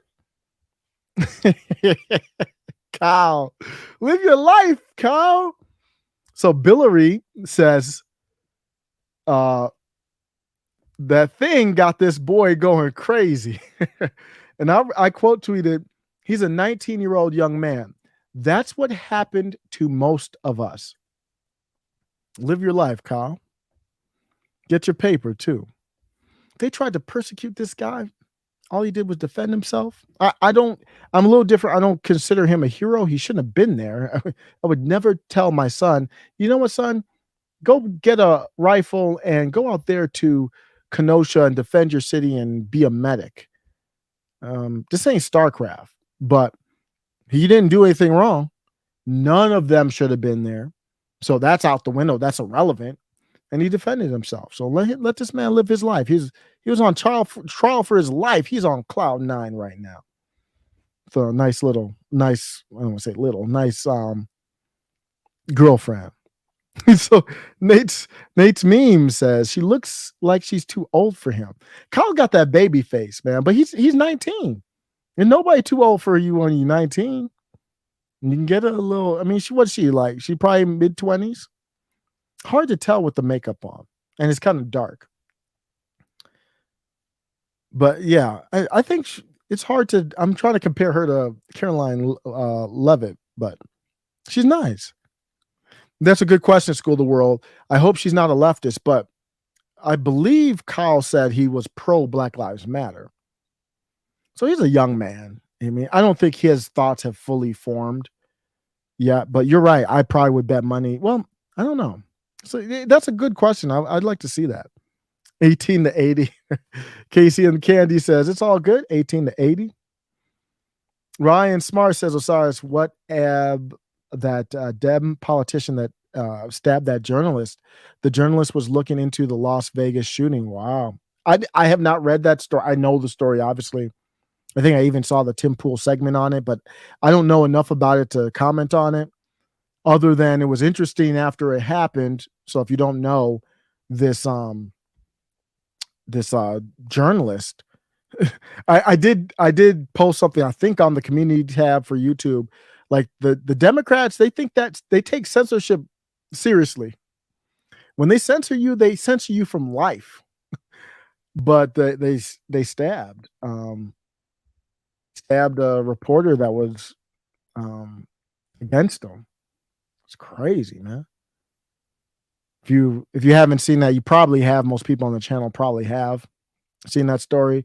I don't even know what to say. And to my knowledge, the last I heard from Tim Pool, I didn't read this, that he's still on the payroll. A high level, this is from Mike Cernovich, a high level and revealjournal.com. A high level Democrat was arrested on suspicion of unliving a journalist. And this is the journalist who reported negative information about him. Blue Check Twitter has been ignoring the story. They don't care about freedom of the press. Truly horrific. Their silence says all. They didn't talk about it. Not much at all. They arrested this person on unliving a reporter. I guess that's where we are. That's where we're at. We're at that stage of the novel where the reporter is off. I mean, this is like we're living like a Matlock episode. Stunning development. So I don't even know. So you guys are saying he was looking into the Vegas shooting? I have to read that one. Yeah, it got little coverage. That's something I should cover. I just didn't get into it. Yeah, we're in a special place, man, when that's what's happening. Almost unbelievable. Kind of like that Black Lives Matter person that loosely affiliated, I believe, that didn't, luckily the person didn't, I forgot the Louisville politician, but actually popped off on him, literally in his office. There we are. There we go. Crazy insanity. It's almost like, where do you go from here? I don't know. But I do know that there's more wins for Maga. So I don't know if he's ultra MAGA, but he's all caps MAGA. And that's Don Bolduc. Retired U.S. Army general wins Republican nomination for U.S. Senate in New Hampshire. Now, I know there's a lot of libertarians out there in that part of the country. I still support you, roll with you, rock with you. You're still on your journey, and you're going to get there, Libertarian Party. Keep doing what you're doing. Right now, MAGA's ahead of the game. Nothing wrong with that. MAGA's ahead of the game. They're number one. Number two is the Libertarian Party. And at some point, they are going to have to work together. Before I get into Don Bolduc, the MAGA and Libertarians will have to work together. Or no, you don't have to, or we politically fail separately because there's too much overlap. If true Libertarian and MAGA, it's not like 100% overlap, but there's enough overlap where if you've got a strong Libertarian candidate, they're going to be pulling, in my opinion, from MAGA. They're not going to be pulling from corporate Dems. They're not going to be pulling from corporate Republicans. They're not going to be pulling from the populist left. The populist left actually likes big, strong government, big, benevolent, strong government. That's not going to work with libertarians. So you're pulling from MAGA. Some libertarians argue that you're pulling from non-voters. That's true. So you'll bring out some voters that wouldn't vote for none of them. But yeah, and then you're going to pull from MAGA. So what that means is you got to work with MAGA. You have no choice. I don't know what that looks like. You got to make deals, like you're going to have somebody drop out of the race or support somebody here. I was listening to Comic Dave Smith, and he said it on, I forget, he was being interviewed by somebody, and he said, if there is a he didn't say MAGA, he said, if there is a strong candidate, like Republican candidate, then he will push them to be more libertarian and not want to run against them. So they're already talking about that. But the Libertarian Party might need to get some benefits out of the Republican Party. I don't know if that's loot through a PAC or what, but say, hey, you help us in this race, we'll drop out of that race. That kind of stuff. I'm no expert, but I think that will need to happen. MAGA and the Libertarian Party cannot fight. We're going to lose. That can't happen. They cannot be fighting each other. They can show the differences without kind of burning bridges. But Don Bolduc here, he's going to have to build bridges now because he won the primary, and you've got to consolidate things. But he's going to do that. Don served 10 tours in Afghanistan. He survived both a bomb blast and helicopter crash and was awarded 5 Bronze Star medals and 2 Purple Hearts. They tried to paint this as another bad day for Senate Republicans because they're going to say Don doesn't have a chance to win. That's what we're seeing in the headlines. Donald Trump on Truth said, congratulations to General Don Bolduc, a great gentleman who started his military service as a private and ended it as a general. And now his big win in New Hampshire. Wow. Great going, Don. I'm going to play some funny clips from Alex Stein after this segment. The reason I bring that up is just because Don is ex-military doesn't mean that's a good thing. Alex Stein caught up with Dan Crenshaw. If you have not seen that, and he caught up with our good friend of show, or not, Eric Swalwell. He caught up with them on the streets. Do not miss that. If you've hung around this long, I'm going to do that as the next segment. And who knows, that might be the last one. It might be the last segment. You want to see the Alex Stein clips. Your boy went in. But so just because he's a military service doesn't mean anything to me. But here's how they paint it. I just wanted to show like how they paint the situation. Don Bolduc, the first thing they say, not military service or anything, a 2020 denier. He's a 2020 election denier. Like that's supposed to be some bad thing. Like no one's ever done that before. It's become a national pastime. Lose the general election and bitch about it for the next whatever years. Now, I do support questioning it, of course, don't get me wrong, but that's just what we do now. It's normal. Just like impeaching the president, if the House is a different party than the president, they're just going to be impeached. If they blow their nose wrong, they're going to be impeached. That's just where we are now. I'm predicting that one, but he won the Republican Senate primary. Again, outspended, no endorsement by Trump. Corporate Republicans hated him. Now, there's talk here with Karoline Leavitt as well that corporate Democrats contributed to them winning in a way, indirectly, because they thought, it's almost like if you're going to play somebody in a playoff game, you want to, maybe if you lose a game on purpose, you'll get a better matchup. And that's kind of like the same type of thing. They're going to help the MAGA candidates because they think the MAGA candidate, maybe they're plants, who knows? Because that's what Crystal, whatever her name is, on the Project Veritas videos was talking about. Democrats acting like Republicans. So who knows? But there's a lot of games being played, leaving some Republicans worried about a weak nominee against Senator Maggie Hassan this fall. I ain't worried about that. Is it the right nominee? Get behind him. Spread. You don't have to just spread the word. Just let people know. Okay, check this dude out. I don't like to say you have to support this or that. Just check this dude out and come up with your own conclusion. That's how you crowdsource the truth. People have different perspectives. They'll say, "Ooh, I don't like this about Don Bolduc." In the chat earlier, I was talking negatively about Herschel Walker, and I apologize. I forget the name of the person who in the chat. They said, check him out a little bit more. He might not be what you think. That's how you crowdsource the truth. So I might have to check him out more.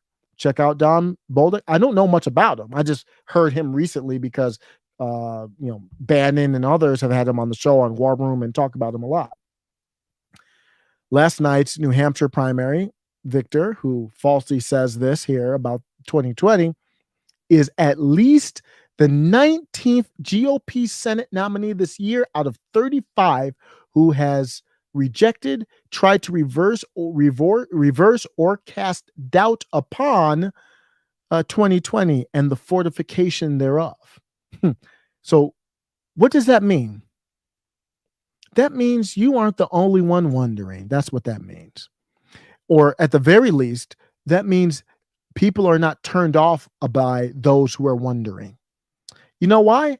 They might be wondering themselves, what does fortification mean? When you fortify, when a cabal of companies and when there's a secret cabal of people that get together, what does that mean for fortification?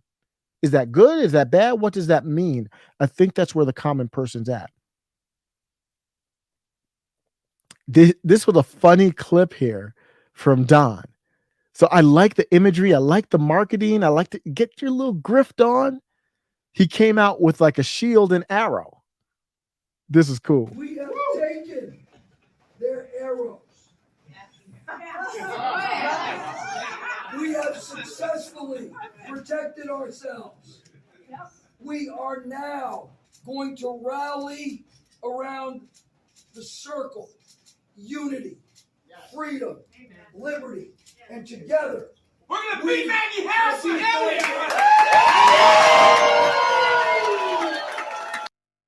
We have taken. I like the energy. Look at the imagery there. He's like, we took their arrows. I'm probably never going to forget that. When you do little props and imagery like that, it sticks in your mind, and it's true. He's like doing a walking meme. He's anti-establishment. He's not a corporate dude. Took their arrows, their figurative arrows, and won. Great imagery. For School the World, I got to see if I could do it in a woman's sweater, but this one is pretty much unisex. There's a link to the MAGA versus the Machine sweater. I got a couple different types in the store. But I like that imagery. That's kind of leadership. So I like that from him. If you're going to overcome getting outspent, then you've got to really do out of the box type of things. Maggie Hassan said, if Mitch McConnell takes back the Senate, he will push a nationwide abortion ban. My opponent, Don Bolduc's record has made it clear he would be a yes vote. So I think I'm going to do this segment actually, then do Alex Stein, because that smoothly goes into what is Lindsey Graham doing?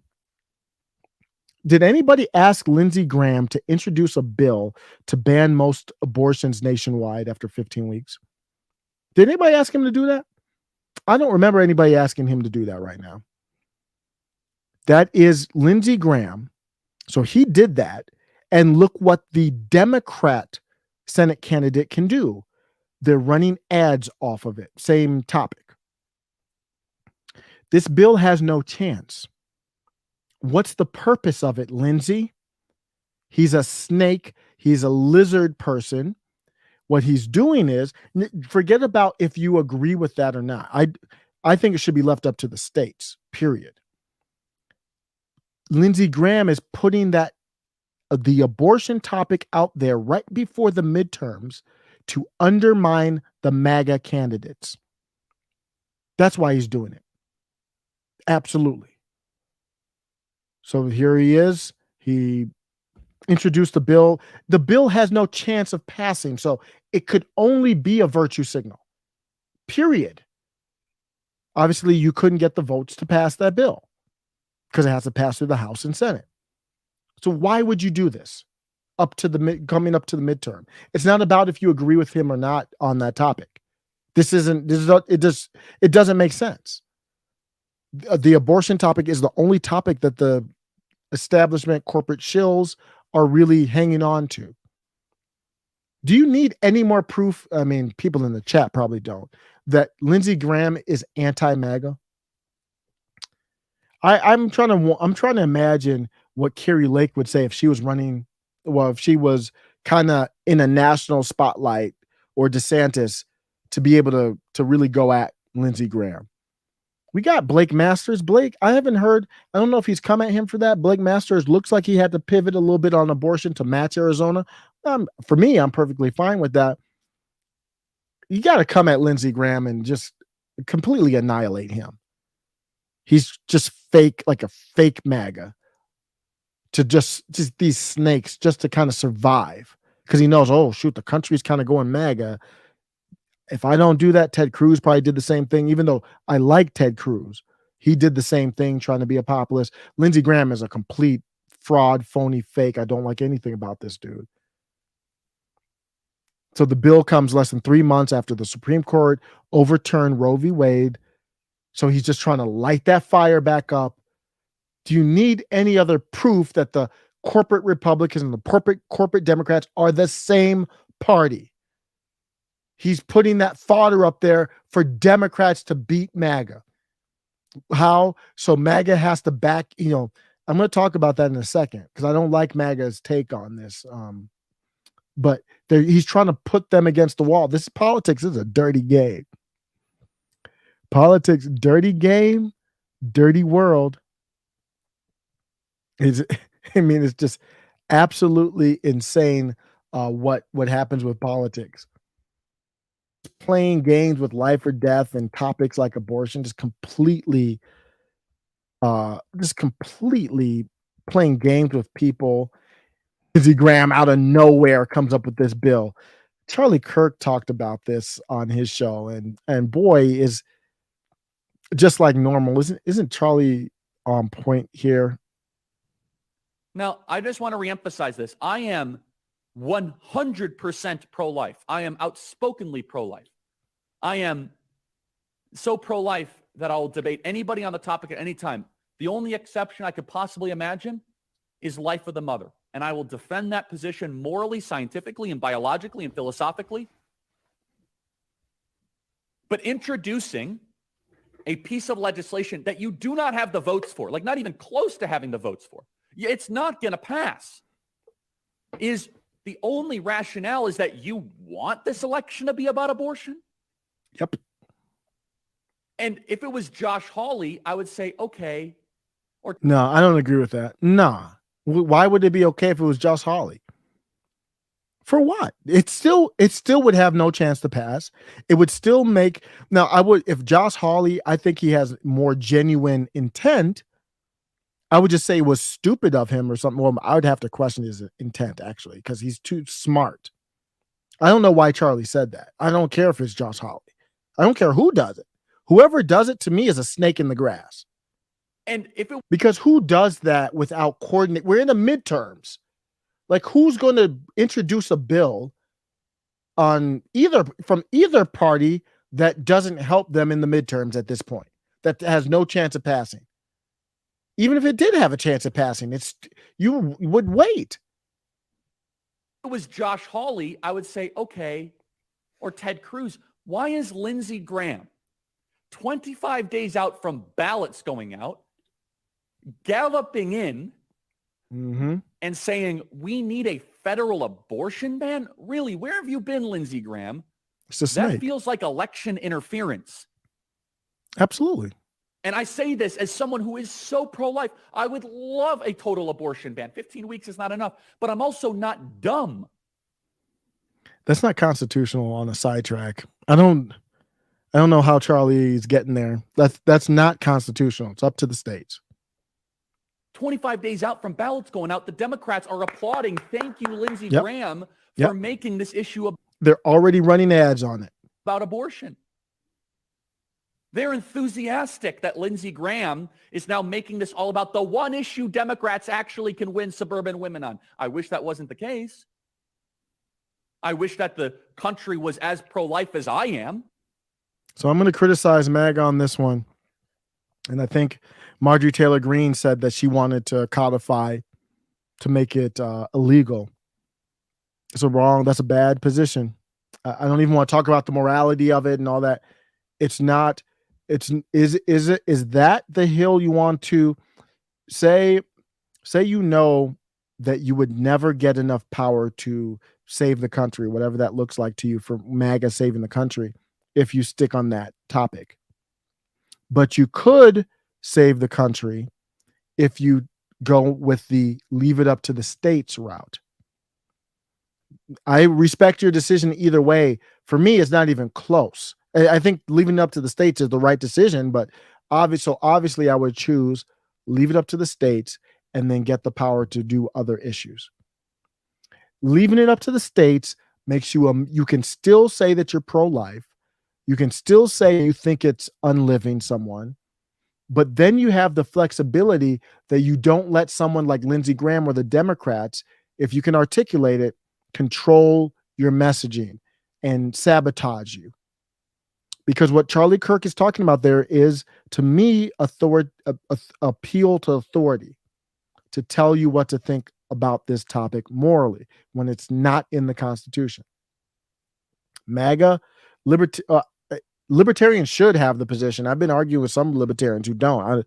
I don't understand that take. Libertarians should have to me, the opinion, leave it up to the states, period. That's my end on that. So if Lindsey Graham brings the bill up and you're a MAGA candidate, you can be like, I say leave it up to the states. I don't agree with Lindsey Graham. So I respect, if you think you want to have that right, then get your ass on. I didn't want to, sorry about the link. I mean, it's not the harshest. Have you ever listened to Nick Rekieta, Elijah, and Elijah Schaefer and all these, but leave, if you can't, then get up out of here and go to a different state. That goes for both people.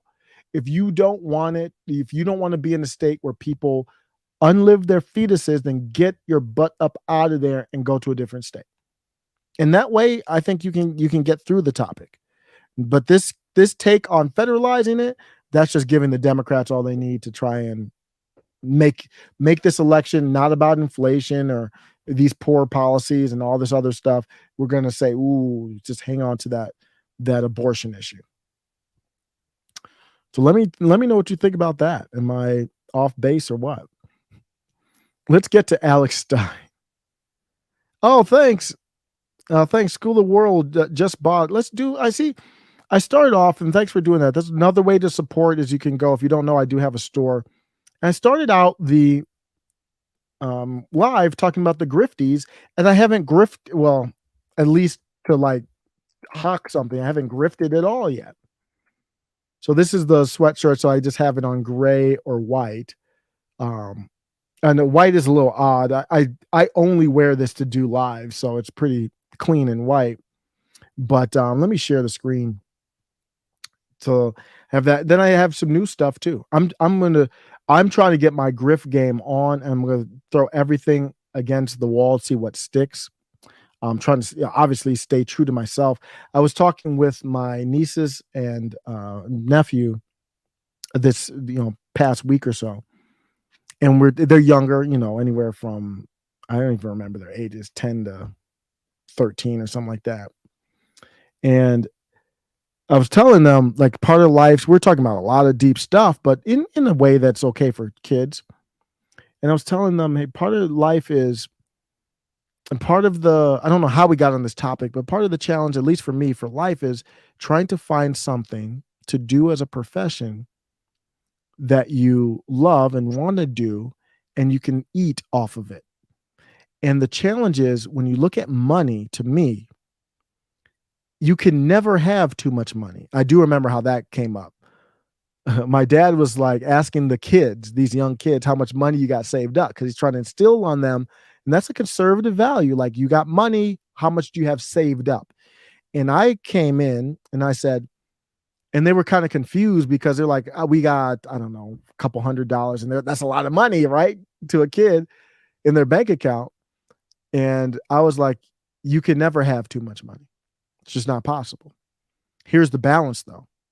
Some people, and I did bring up Nancy Pelosi, they don't understand the reference, but I said some people, like politicians like Nancy Pelosi and others, they crossed the line of my morals, maybe not theirs, of what you would do to get more money. So why would I need, they got millions upon millions. Why would I need to be this corrupt to get more millions? That's like sick. That's a sickness. So the balance is, how do you get money and still be true to yourself and don't lose your morals? We talked about slavery and all kinds of stuff too. But that's my point here, is I want to do this stuff. And to me, if you're not, because we got people on the channel who are not MAGA at all. For me, what MAGA means is populist. People look at me sideways and say, I don't know what you mean, but that's what you can take it or leave it. It literally means populist. Recently, I want to do a cert on this. Believe it or not, MAGA communist, I believe is communist, or communism, was trending on Twitter. And I was like, yes. You might be like, wait, MAGA and communist, how did that? And I was like, how did that happen? I would rather see MAGA libertarian. That's another shirt I'm going to try and design, because I would say I'm a MAGA libertarian or a libertarian MAGA, whatever. But what the reason why MAGA communism was trending was, I think it was from Hinkle, Jason Hinkle, who was like, we need to get together.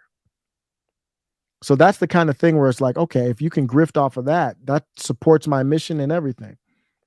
But so I have some general stuff like just the heart and the stuck in the middle, and the dark MAGA. I have this one-off one I just did with Elon, because they were joking about him being in the Shadow Crew. No one's bought that one yet, but it was kind of a fun one for the Tesla fans. Dark MAGA, the most popular one actually is this dark MAGA one, is the most purchases out of any of the shirts. That's a surprise to me. Very simple, but just be peaceful. It's a little darker, dark MAGA. And then I got some newer ones too. These are from the Firebrand Pack video. I said Super MAGA. So you got the Super MAGA one, got the Major MAGA. I did a bunch of them the other day. Major MAGA. Just playing off of that. And then this is the one that school got, is the MAGA versus the machine. Cool MAGA, Ultra MAGA. I like this one for some reason. I don't know why. It's like a vintage one. Kind of throwback to the 50s, a little with that imagery. So that's a dangerous one, because not everybody's going to feel that throwback to the 50s, because that was a different time in the country. But the point is, like, for example, in the 50s, you could get a job out of high school at a manufacturing plant, and you could have one person, usually the man, doesn't matter, but you could have a one income household, get your car, take a trip. Now, I know life wasn't that way for all people, but that's the part of it that I like. And then I have the promoted to MAGA. That's the most recent one that I got the best feedback from. So there's my grift. Thanks, School of the World. Appreciate you. Ryan Spar says Super Ultra MAGA Extreme Fun Time. That's another shirt. I mean, I'm doing this through the Spring Tea. So, And I chatted at YouTube. I should be able to do the the merch in my channel for some reason. I mean, they've got other people like who are non-establishment with them, but for some reason, I chatted with them. I was like, I meet all the requirements. Why can't I put my spring tees up here? And they were like, we don't know. They literally said, yeah, you do meet all the requirements. I don't know. That's the answer I got. So I can't put it like underneath the video, but appreciate it, man. I got to get to Alex Stein. Man. Enough of this. Alex Stein, he was acting a fool. This dude is a living legend. He is gone. Alex Stein has been promoted. He's been promoted to ultra MAGA, and he's a lefty. He's an old school lefty confronting Crenshaw up here in these streets. Dan, you're just such a little loser. Yeah. I was trying to grab my thing. Look, you're too slow. He's too slow. Navy SEAL. He got under Crenshaw's skin. Did you see that? That reminded me of the video with the old lady in the elevator with the black dude and had the camera, and the old lady came with that left hook, like wham. She yelled Black Lives Matter after that because he wasn't wearing a mask on. Look at this. He got under Crenshaw's skin. Crenshaw took a swing at the phone. Dan, you're just such a little loser. Yeah. I was trying to grab my thing. Bro, this dude's unhinged. If Alex Stein was, walking with me on the sidewalk, man, I would just talk with him. See, they don't know how to handle this populist type, if you want to call that. I think that is, I would consider Alex Stein style populist, just like a normal dude with a camera. He literally got a cell phone camera and he's just out there recording them. They don't know how to handle that. They don't respect you. They don't respect Alex Stein. But that's why Marjorie Taylor Greene get along with him. She doesn't care. She'll go on Timcast, talk about all this kind of stuff, go in the after show, swearing, whatever. Even Tim Pool's like, are you a politician? Like, politicians don't usually do this. Look at Dan Crenshaw. Dan, control yourself. Dan, you're just such a little loser. Yeah. He's on the street and called Dan Crenshaw a loser. He called him Eye Patch McCain to his face. He got under his skin. Dan, you're just such a little loser. Yeah. I was trying to grab my thing. No, look, you're too slow. He's too slow. Navy SEAL. It's funny, Dan, how you said you're tall. I'm small, but I'm so much taller than you, Dan.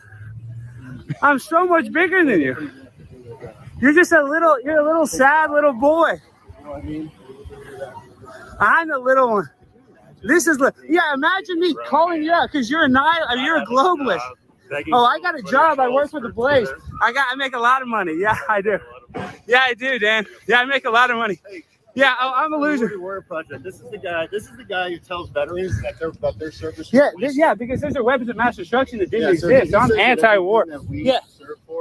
I'm anti-war because I don't believe. Did you guys find any weapons of mass destruction? As a matter of fact, we did. Oh, where was? Oh, what weapons of mass destruction? You're actually going to go down this route, Alex. Yeah, because we don't have any weapons of mass destruction. You're looking like a fool right now. You're telling veterans, you're the one that's getting more money to Ukraine. We have a homelessness. We have so many issues here in America. Who cares more about Ukraine? Yeah, it was. You guys' service was wasted for globalists and bankers. You are the modern day version. I'm the modern day version. You worry more about Ukraine than our border. You are the modern day version. He cares more about Ukraine than he does about America. So you're a globalist. Why don't you take care of America? You don't care. That's your problem, Dan. You don't care about America. You don't care about Texas. Look at our.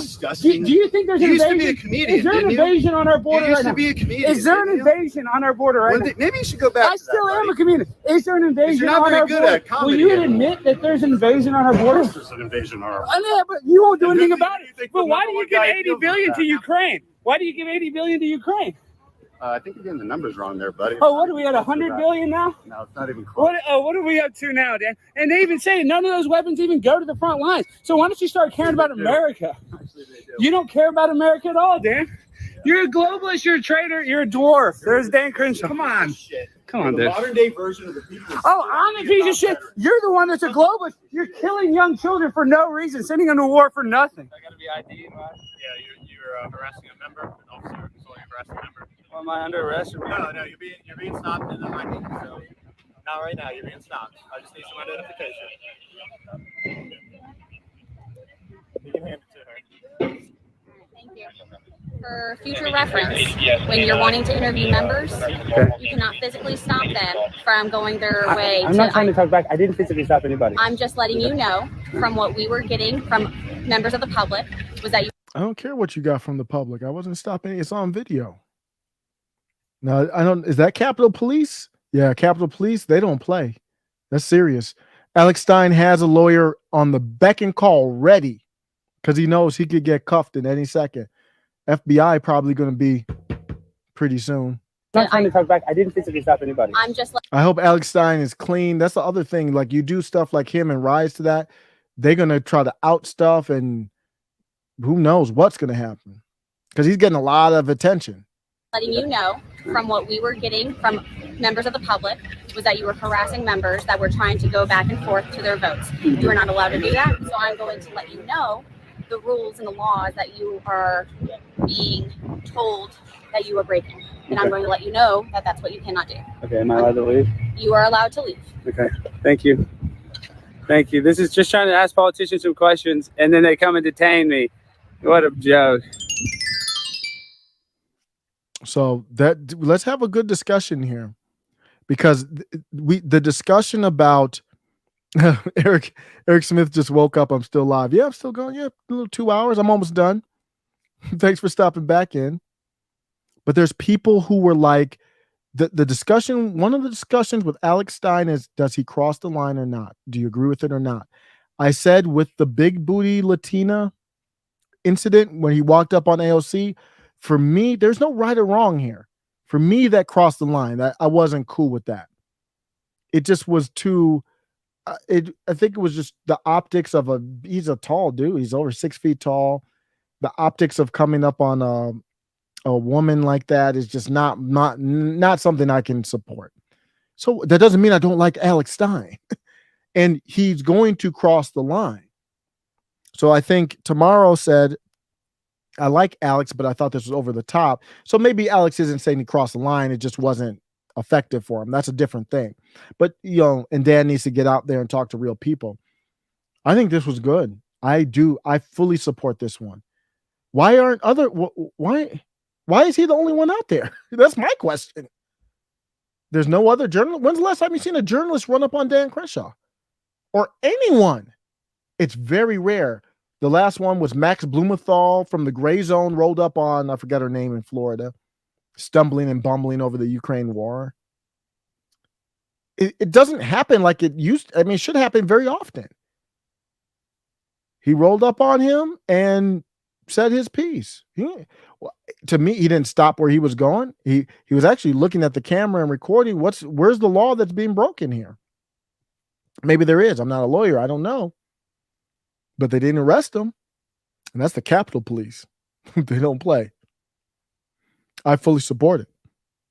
Now, he said in a different clip, like, you lost your eye, for weapons of mass destruction that didn't exist.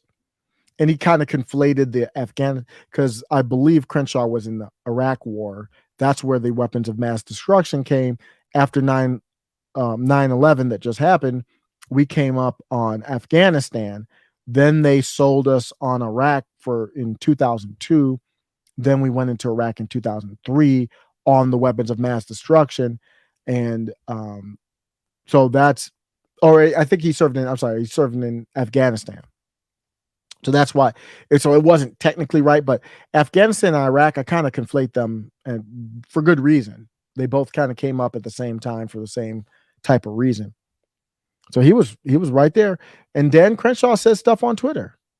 You say stuff on Twitter, I'm in these streets. Let's talk. He didn't come on any violence or anything like that. He got a dope thumbnail pointing. That's a dope thumbnail to point at Dan Crenshaw in real life.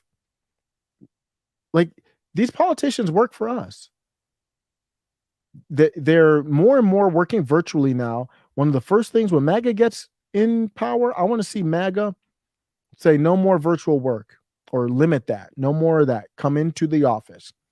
I want to see MAGA doing town halls. They are now. I want to see them keep doing that. We are the people's party. We go out in these streets and talk to people. If you see MAGA being virtual and not doing town halls, that ain't MAGA. That ain't gonna work. That's corporate. Dan Crenshaw was supposed to go on with Tim Pool. I believe it was twice he rescheduled because he had a vote coming up. He didn't want to defend these points. He probably agreed to go on it so he didn't look weak. Then he took one of his assistants and said, I ain't going on that show for 2.5 hours or something like that. Then the after show, no, I can't defend all this stuff. Remember when Crenshaw voted for that bill that clearly would have set up or used some type of database for that vaccine? He supported that bill, lied about his support for that bill. I showed the receipts about it.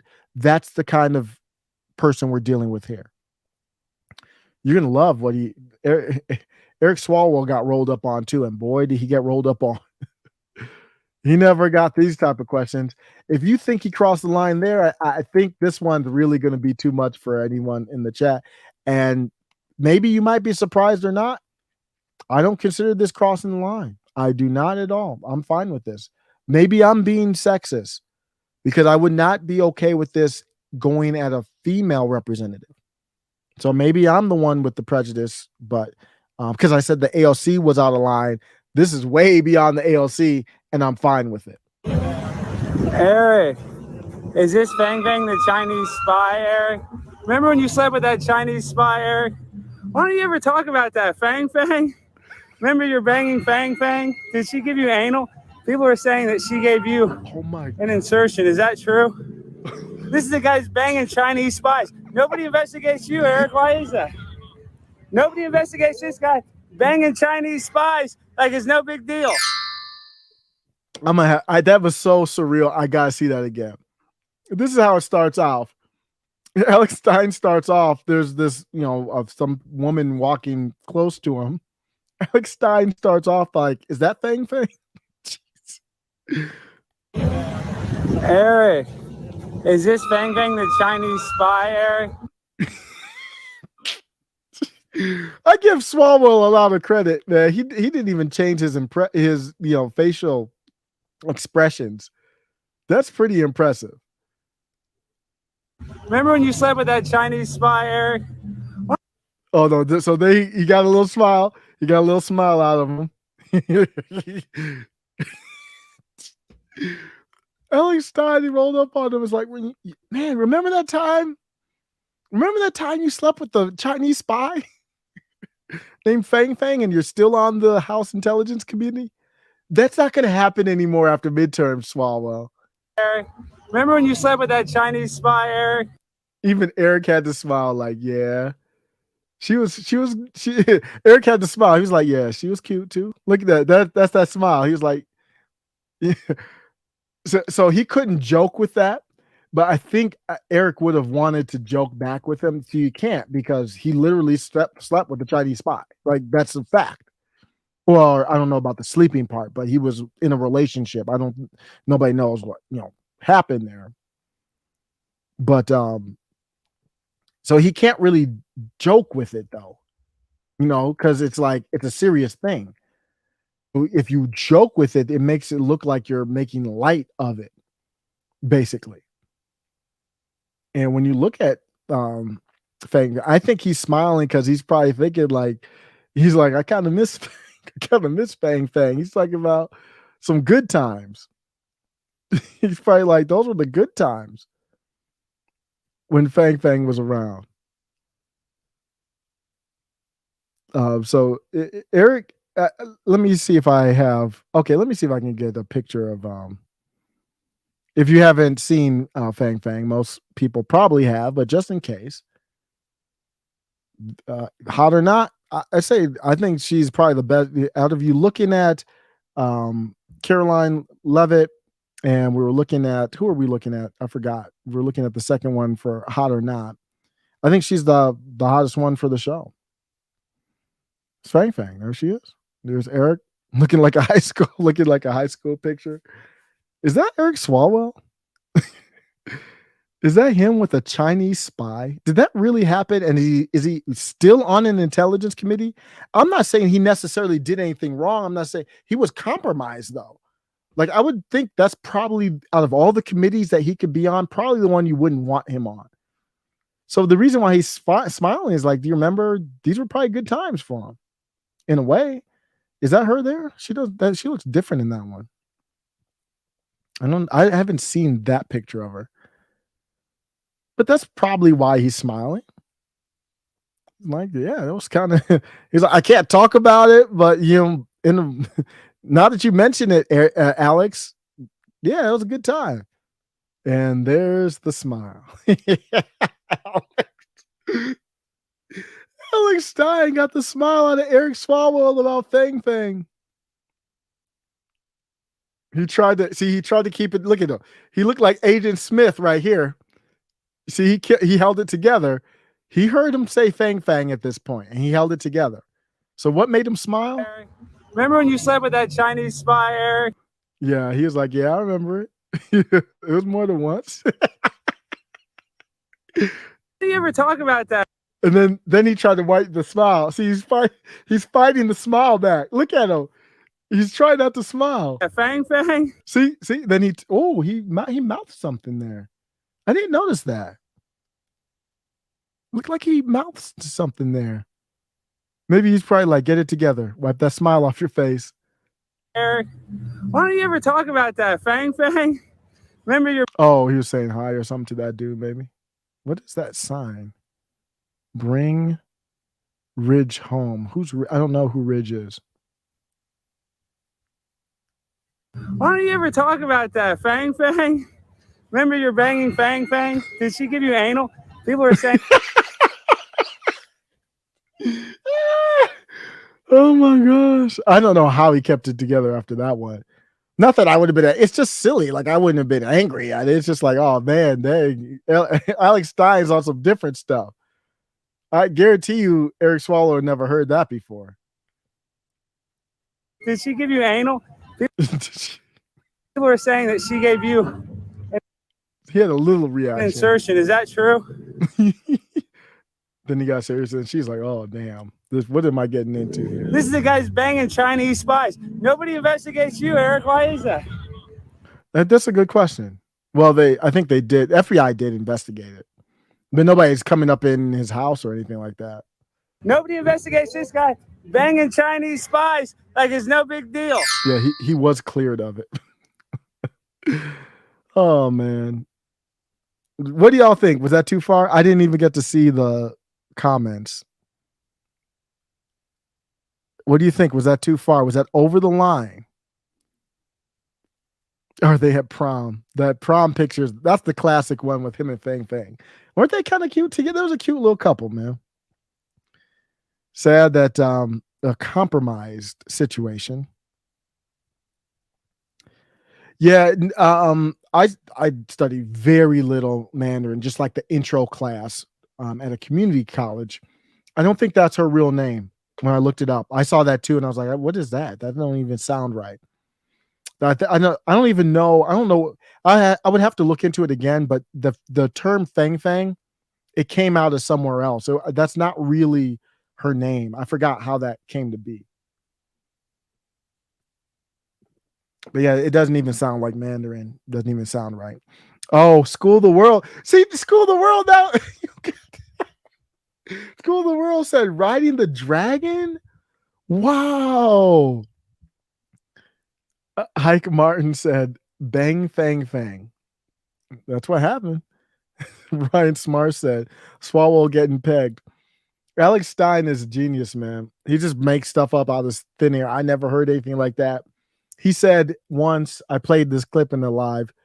He said he just made up some politician, a mayor, I think, just being gay.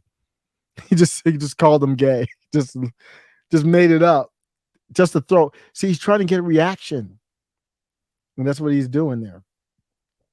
Tell me, was it too far? School of the World said, I approve.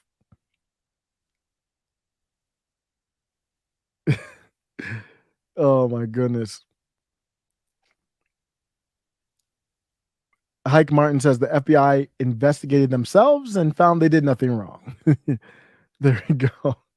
Talking about FBI investigating Hunter Biden. They don't give a ish unless you're Trump. Yeah, when you start to have two different judicial systems, things tend to fall apart at that point. Not really. At that point, you're not really keeping it together at that point. That's not an option.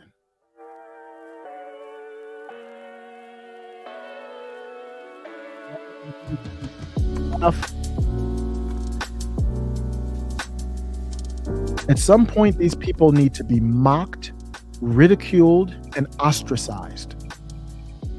I played the music. You know what? Actually, I do have one more topic. I always have one more topic. Then I'm going to be out for real. I wanted to just get this one off my chest. So there's you might have seen this, the Little Mermaid stuff. You might be like, oh, I'm tired of talking about it, but or maybe if you're watching, like if you watch the stuff that I watch, a lot of people have talked about it. And I just want to give a perspective on why I think it's important. Not everybody thinks it's important. So this is people responding to Matt Walsh. And I'm going to take it to Uncle Hotep and others. Well, in other place. They said in response to this, I don't even know who this Xavier Pope is. Looks like some type of leftist, corporate leftist. Forbes, The Athletic. Ugh. Just somebody, looks like somebody who just does not have an independent thought to provide. I don't know him, so I could be wrong. But he's replying to Matt Walsh. So Matt Walsh said, I said Ariel for Little Mermaid should be played by someone with translucent skin like a real deep fish, real deep sea fish. And thousands of leftists took me serious and they're calling me racist because of it. I'm actually being accused of harboring racial favoritism for translucent people. I love it. This is great. And I think he seriously does. He's a troll. He's a living, breathing troll farm. But I don't think he expected that response. I mean, it's kind of a stupid, it's not even like one of the better takes I've seen of it. And it's just because it's Matt Walsh, it's blowing up. He has 1 million followers now. So this person says a mermaid is not real. It's scientifically impossible. Well, you could CGI it. I don't even understand what is that? What are we doing? It's totally fictional. Yes, you are a racist and you love being one. Guys, I feel like Eric July in some of his streams now, he literally falls asleep. He reads this stuff from these woke idiots and he's like, y'all boring me to death with this stuff. Like racist. Do you think that term means anything to anybody anymore? It doesn't mean anything. Says, yes, you are racist and you love being one. Just embrace the title. You already embraced the label. Wear it proud. He's wearing it proud. I think he's proud about it. Steve Bannon was like, you call me Ray. What? Steve Bannon, this was years ago. And this might even be before Trump. He's like, you call me racist. Okay, I am. Fine. like, let's move on. It doesn't mean anything. You don't talk about any substance. You don't back it up. And I like Eric July's approach is like, I don't defend myself on it. Just do whatever. It's so ridiculous. I don't defend why would I defend something so ridiculous? When you defend it, you actually give them ammo. So I'm going to take it to Uncle Hotep. And Uncle Hotep, I don't, not against Uncle Hotep. I'm just talking about the comment that he made. I mean, Uncle Hotep is that dude. So I'm not looking to be like a negative towards him or attacking him or anything like that. Just disagree on this take here. And maybe it's Twitter. So maybe I'm misinterpreting it and he might not, he might actually agree with me. Who knows? But Uncle Hotep tweeted, he said, getting excited and getting mad about the skin color of a mermaid are both equally dumb. turn the TV off. And I didn't fully understand where he was going with that. So I'm like, well, what does that mean? Well, I'm like, okay, I guess if you're mad just because of the race on the, I couldn't care less. So if you look at it, I couldn't care less about the skin color of the lead character in a fictional story like that. When you look at it, but it's not that simple, Unc, and you know that. Unc, the same people that would call you, that would put raccoon gifs in your replies, are the same people that celebrate or ignore this race swapping stuff, which, let's be real about what's happening. It is erasing white people. That's what it is. We're not at the point yet where you're race swapping black people. And when that happens, that will be to more intersectionality. You're not going to see, I mean, we've seen it before, but you're not going to see a push like we're seeing now to erase black people. What happens is you add a layer of intersectionality. So hypothetically, you erase all the white people, at least the straight white people. You can turn a white character to a LGBTQ or as long as you add an identity to it. Poison Ivy, the famous, one of my favorite villains ever, Poison Ivy in Batman. They recently, in one of the comic books, made her little overweight. That's fine. I'm overweight. I have a problem with it. But that they're using the weight as a intersectionality. And then if you make her bi or lesbian, that's another piece of intersectionality, which doesn't mean the story is going to be bad, but you're adding on layers. It can't just be a straight white fit female. It can't just be a straight white, like they're talking about James Bond. They're trying, like, maybe we need a race swap. Why do you need to race swap James Bond? Why James Bond? I don't need the character to be the same race. I'm fine with representation. I'm not against that. But what they're doing is they're not taking new properties with some of this. They're taking the old historical characters, the fictional characters that are white, and swapping them. And then some people didn't understand that this is happening to historical people who historically were white have been swapped as black. Alexander Hamilton is probably the most famous of those, but there's multiple other ones. So I replied to that, and it was like, the ideology behind erasing historically white characters is the same one that supports high school illiteracy. So in Baltimore, for example, the high school kids can't even read, but they're celebrating critical race theory, and that's what race swapping Ariel is. You feel the need to, you only see a black character being legitimate by taking down the mantle of a straight white male or a straight white female. That's literally what happened in the there was a video that I've played before of critical race theory, and it's a video where they're showing like a race, and to start the race is a straight white male and a straight white female, and they get off to a head start, and then the other people are, oppressed people. So you take down the mantle of a straight white male, any fictional character that was straight white male. Batman's in danger. Superman, they already made his son LGBTQ. It's not like the original Superman, but they made him. Miles Morales with Spider-Man. Every single straight white character they took my boy Legolas and made him something else, and that's fine. But I'm just showing you that it's happening all over the place. So to me, it's worth a discussion if you're going to connect those dots. If you're just going to complain about it, then yeah, I agree with Hotep. But that's with anything. This topic isn't special. So somebody said these are not historical characters. These are fantasy characters that aren't even human. Number one, it still matters. If it's just fictional characters, then why not just leave them white? What point are you making? Hey, people on here are just not. They don't think through stuff very well. These are not historical characters. So what? If they're not historical characters, then just leave them white. Why does it matter? You're not making a point.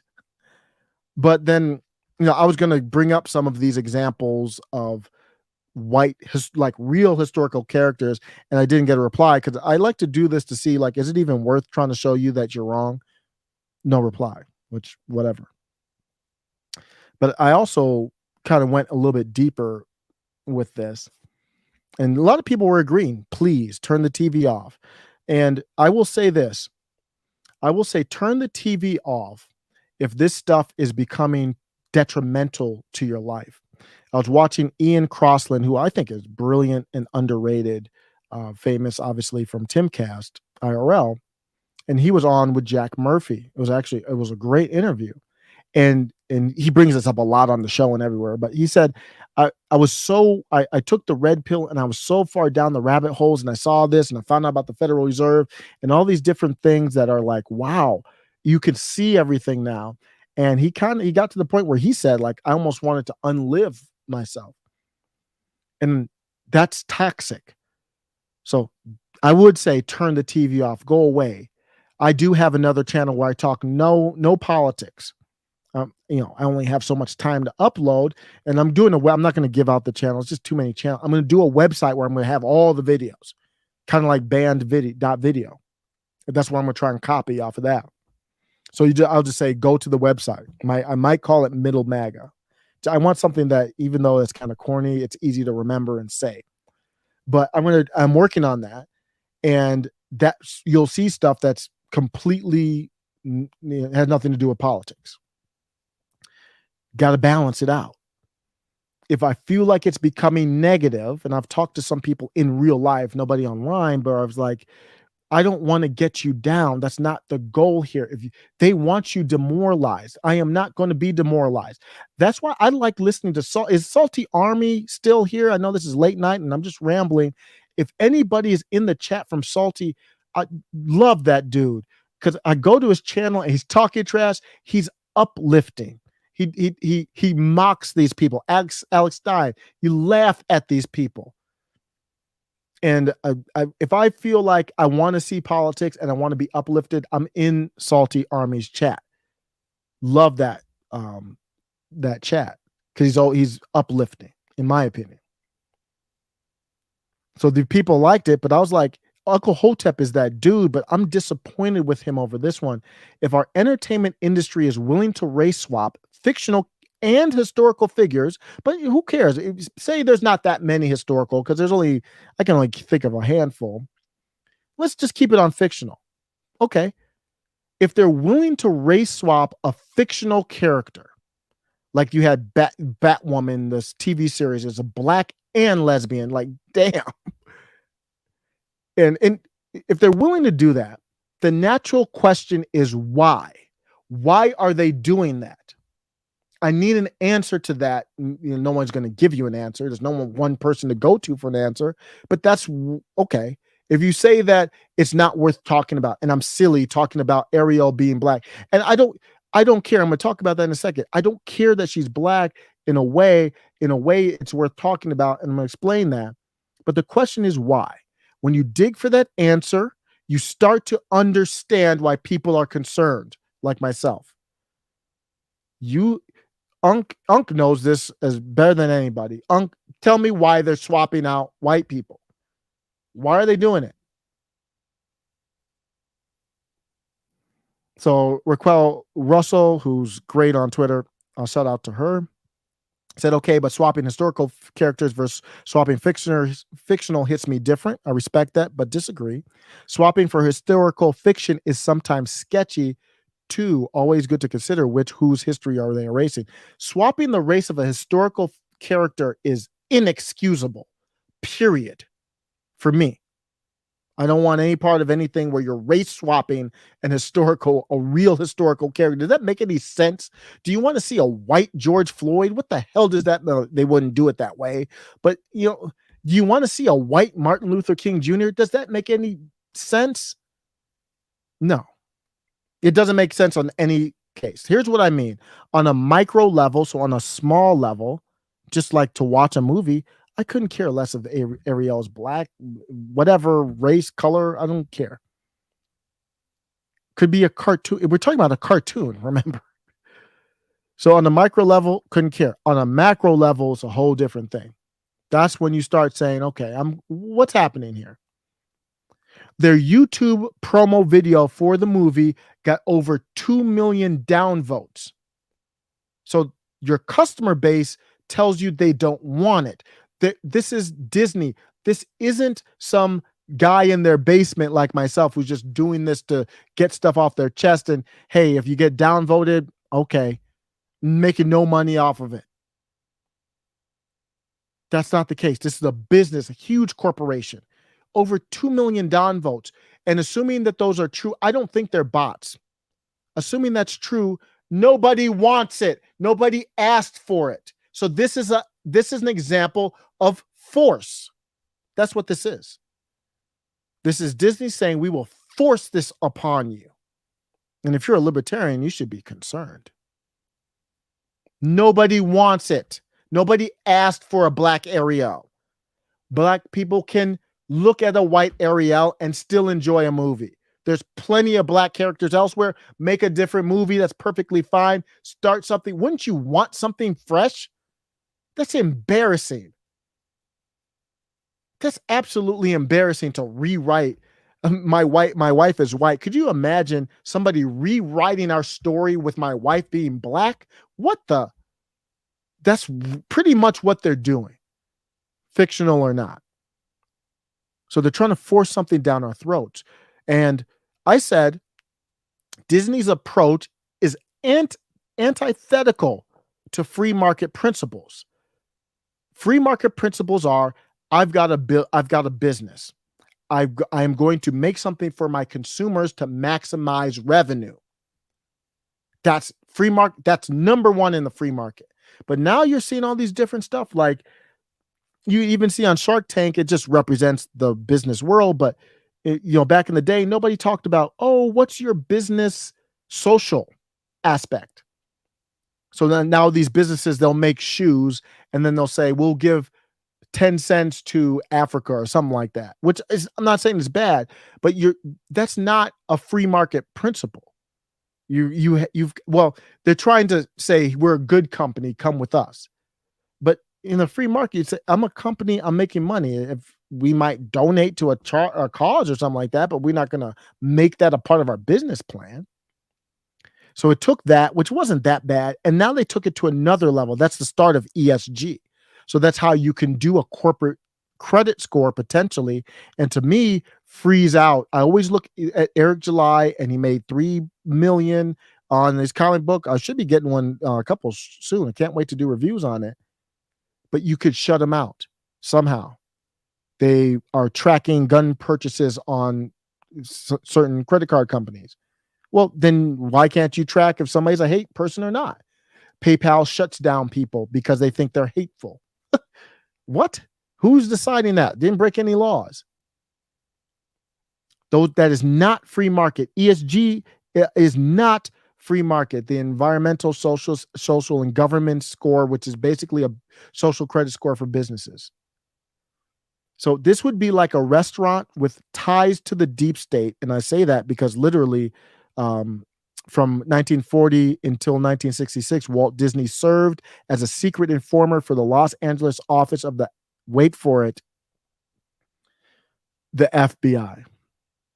So it would be like, I don't know if there's ties now currently, but they had ties from their founder. It's like a restaurant with ties to the deep state serving you a steak. So you're at a restaurant and the restaurant has ties to the FBI, the administrative state, maybe even the deep state. And they come out with your meal and it's a steak. The problem is you ask for a burger.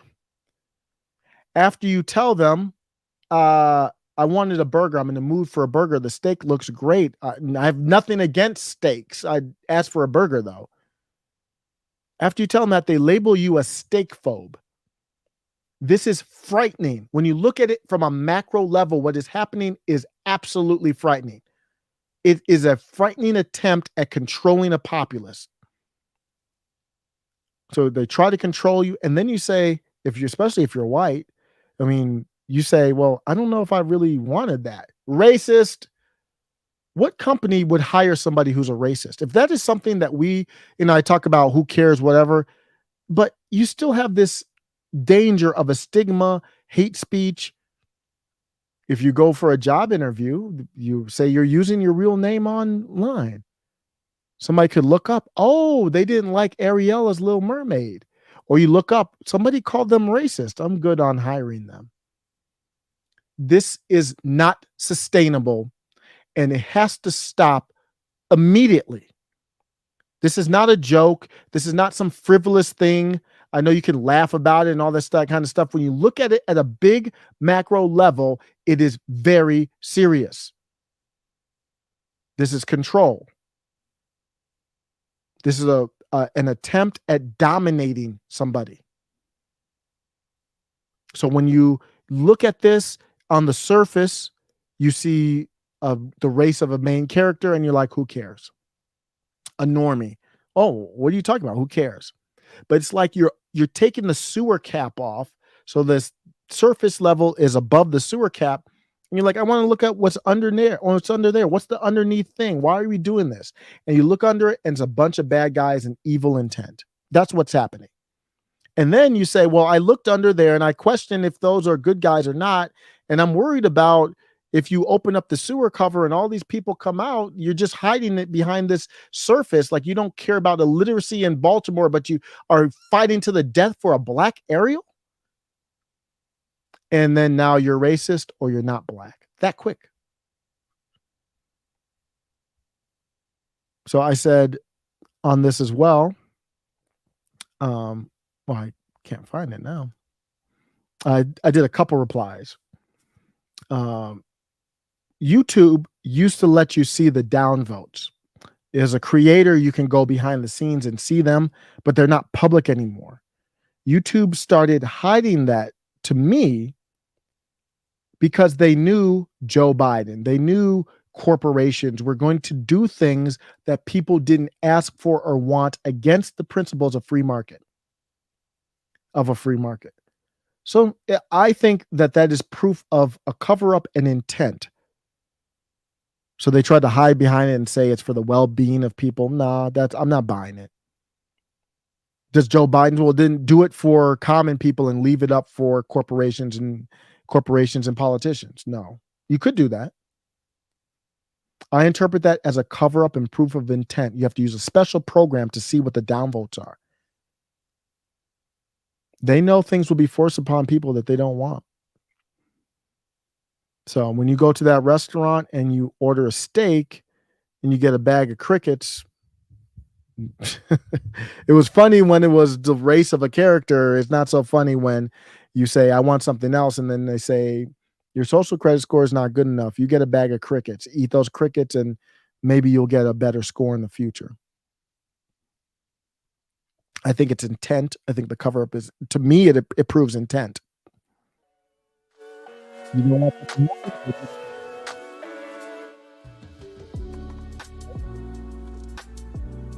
Can get some good rest getting that Ariel take off my chest on why it's important to me, at least. Always at the end, I always think about like, okay, what's my next video? Who knows? It's always some topic that comes up I never would have thought about.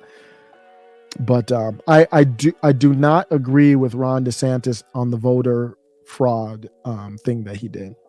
The presser, from what I'm looking at, it was felons who got sent voter ID cards. If that is true, number one, I don't agree with the law that felons can't vote.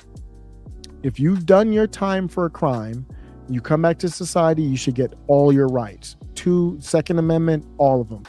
If that person shouldn't get their rights, then our sentencing is not accurate. So they lost their right to vote because they're a felon for these heinous crimes, but they already served their time.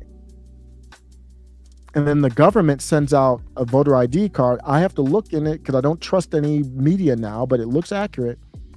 Why are they being arrested for fraud? DeSantis should be apologizing. So I want to look at that to make sure before, because I feel like something doesn't feel right here, even though I don't see anything that looks wrong. I can't believe the Matt Walsh thing on the Little Mermaid blew up like that. Because it's a real, the take is not special. at all. But that's what I'm thinking about. The DeSantis stuff. I'm hyped to see MAGA, man. MAGA's got some puppets potentially. I like that. I don't want puppets, but that's just how politics works. These are people, these are aspirational people. Who else is going to put their lives on the line? Basically, like, especially if you're MAGA, it's only certain people. So, yeah. I think, there was a CEO for a company that I wanted to confirm before I do it that looked like they were trying to lay off. They didn't say white people, but they said it was like they were thinking about white supremacy or oppression in their layoffs. I hate to say it. We're in for a lot of layoffs coming up. I hate to say that, but there's no question, no doubt about that. Biden did that celebratory speech on the Inflation Reduction Act as the market was crashing because of the known inflation. Can't make this stuff up. You can't vote for that. What is a mermaid?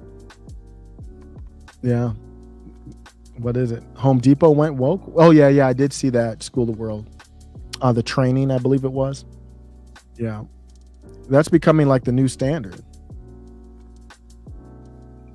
Here goes, says the mermaid thing blew up because it's walls. People don't like him, so they're going to be anti whatever he's pro for. Yeah, he's gotten pretty big. Yeah, he's become huge. The What is a Woman? It was right on point, perfect time. It's hard because you have to prep and do all that documentary stuff ahead of time. The What is a Woman dropped a little bit after the Ketanji Brown Jackson couldn't answer, a Supreme Court justice couldn't answer what a woman was. Perfect timing, and I think it blew up. Yeah, I am watching House of Dragons. Dope. I like House of Dragons. I am not watching that Lord of the Rings though. That's for damn sure. That thing is trash. But the House of Dragons is dope. Lisa, what's up, Fred the Show? White people, jeez, this is so sad that we have to say that. Lisa always has a great comment. Can you believe we're in the? I don't want to leave on a sad note, but does that need to be said? That's a comment that makes you an extremist now. White people have civil rights. Wow. The fact that even, and it needs to be said, doesn't it? Wow, that's crazy. Another excellent comment by Lisa. Yeah, I know, Lisa. I know we're here where we have to. Yeah. Any pub is good pub. Any publicity is good publicity, period. That's how Trump got all this free press. Most of it was negative. He won in 2016 because of it, in part, in my opinion. They changed one of the whitest families black. Which was that? No, I didn't talk about the Duke BYU. I didn't follow that closely. Somebody allegedly said the N-bomb and it wasn't there. Yeah. All these fake stuff, man. They're the most conspiracy theory believing people you could find, these corporate leftists. Oh yeah. For me in the House of Dragons, it doesn't really bother me as long as the writing's good. So I'm not really sensitive to the race swapping on a micro level. The Lord of the Rings was a little much to me though. And it's just not put together well. I just can't get into it. Just like that She-Hulk thing, what a disaster that is. And I'm just talking about the writing. I'm not talking about, and it's just poorly written. So they can do, I said, you can do a black Little Mermaid. Just make a good movie, please. If the movie's dope, it will kind of change that. People are not going to do 2 million downvotes if the movie's dope. They're going to go see it. Yeah, let's end on that. Yeah, House Valerian. Yeah, Ryan. Yeah, I see. I hear you. Not for it. I know. What it does is it ruins immersion when you're immersed in the story. Ryan said, I kind of like the way they did it, but that's still kind of weird. They made their hair the same. Yep. Yeah, I agree. It's just like, why? So the thing about Game of Thrones, and I'm going to end with School of the World because I like that comment there. The thing with Game of Thrones it's like you felt like you were immersed into a world. Like I don't even know if I can say it on YouTube because they got salty in the J6 committee over talking about the red ceremony. Just one of the best. When oh man, the end of season 4. Oh my goodness, so good for Game of Thrones. So you start doing some stuff there with race, and it's like they did it pretty well as you could do. I think HBO is one of the best channels. HBO has great programming. But you lose. Even though I like House of Dragons, you lose some of the immersion from it. To me, I know. I didn't want to say Red Wedding, but because I don't know, I was like, Salty, you might have went a little far with that one. Most people, not most, but a lot of people probably didn't know the reference. But they had him on the J6. That was surreal, man. They had Salty Cracker on the J6 hearing, which is scary though, really scary.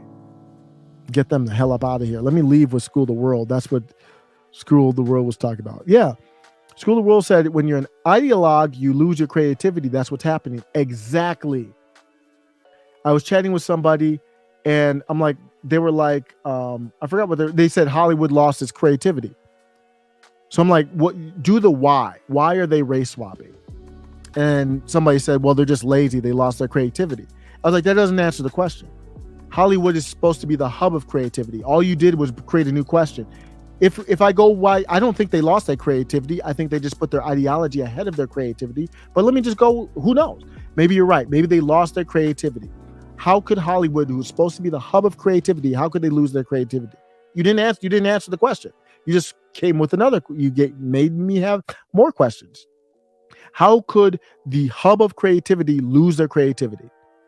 Then the answer to that is, to me, when you put ideology above quality creativity, that's how you lose it. Then it's like, well, why would they do that? Then you think about it. Well, the ideology that Disney's saying we want more representation. I have that clip that I played, that TikTok clip. And their ideology it's just a coincidence. It aligns with corporate Republicans and Democrats. Just a coinky dink. No, I don't believe in coincidence theories.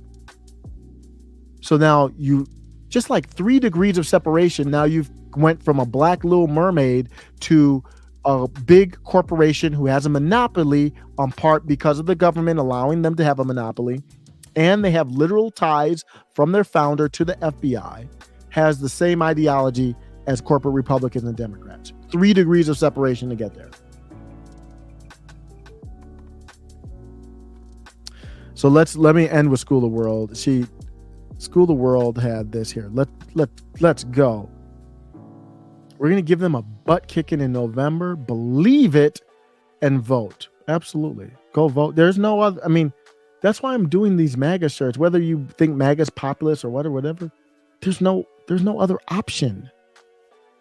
What option? Well, you've got libertarians, but they're not, they're still getting up there. What are the other options? Tell me, other than MAGA. I'll ask somebody and I'll wait. The number one question, obviously, is money to Ukraine. There is nobody other than MAGA that says, no, hell no. It's that simple. So cool. Thanks a lot for listening. Thanks for hanging out. I'm going to be out. Hopefully everybody has a great, tomorrow is Thursday. Or tomorrow. That's today. All right, y'all. Take care. Do my little outro if I can find it.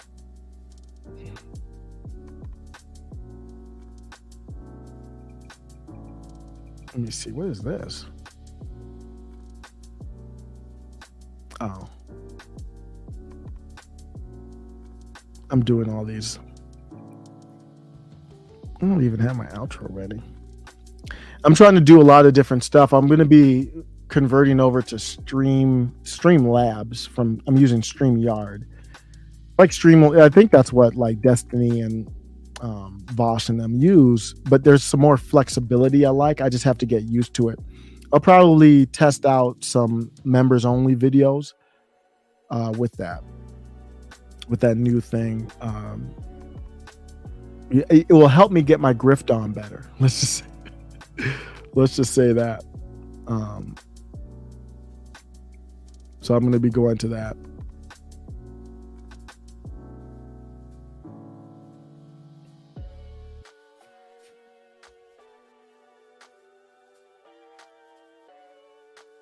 I'm going to just play some music while I look around here. So I'm out. Thanks for hanging out.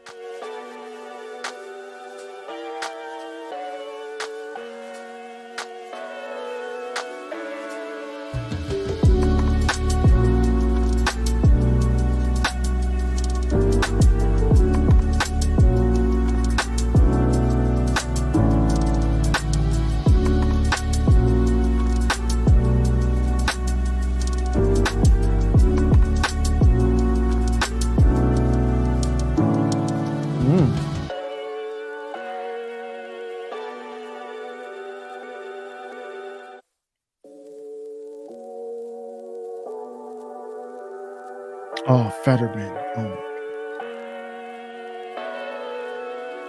what a disaster.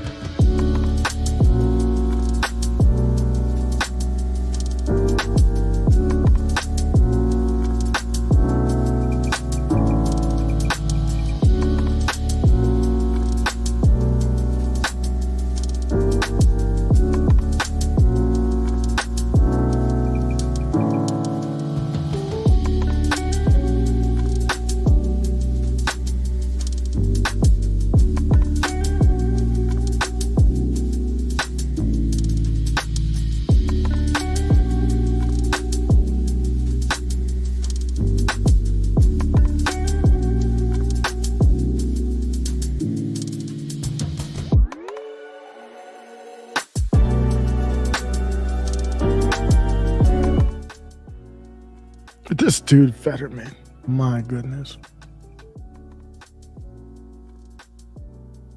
One of you didn't have a doctor in your life making fun of it, making light of it, or telling you that you're not fit to be served. Can you describe a stroke and what's happened? So I use the example. So pretend I want to go to Wegmans. It's the most important race for the Senate here for 22. We have to replace Pat Toomey. Oh, no. Yeah. Senator Toomey was not very nice to me.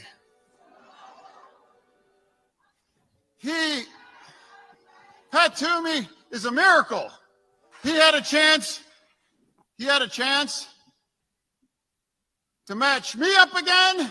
Abortion is the ballot now in November. This dude can barely talk. My goodness. Wow.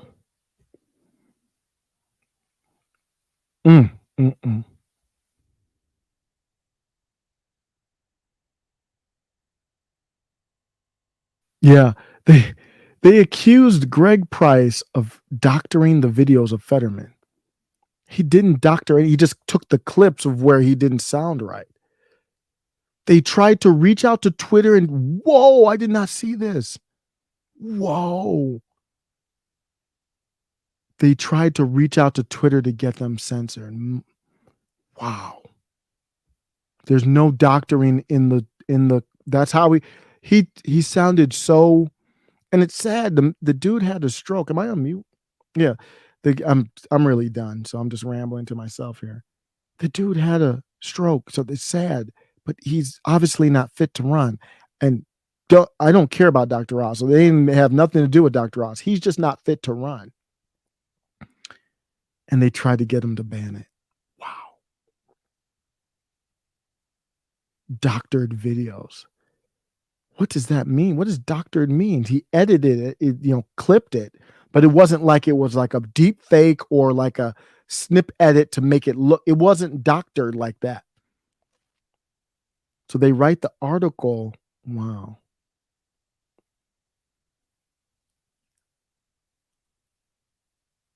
They tried to contact him. Then he said, thank you. Oh, man, we are not in a good place. Okay, so the edited videos, okay, it's edited.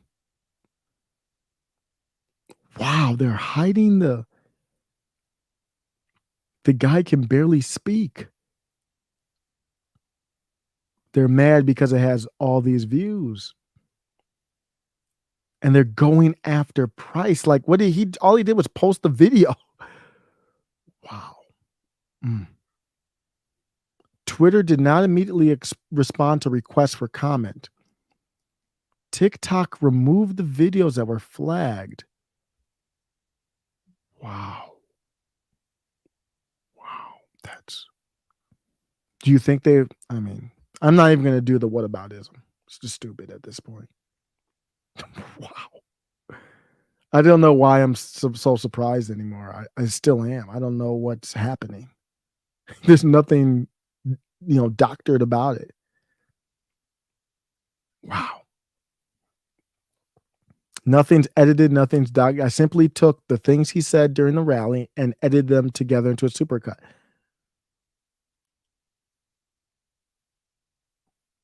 Oh, I don't know if I saw the second one. Let me listen to this.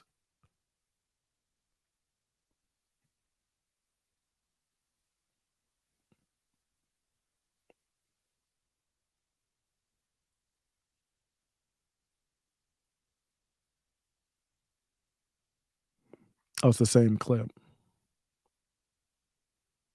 What is he?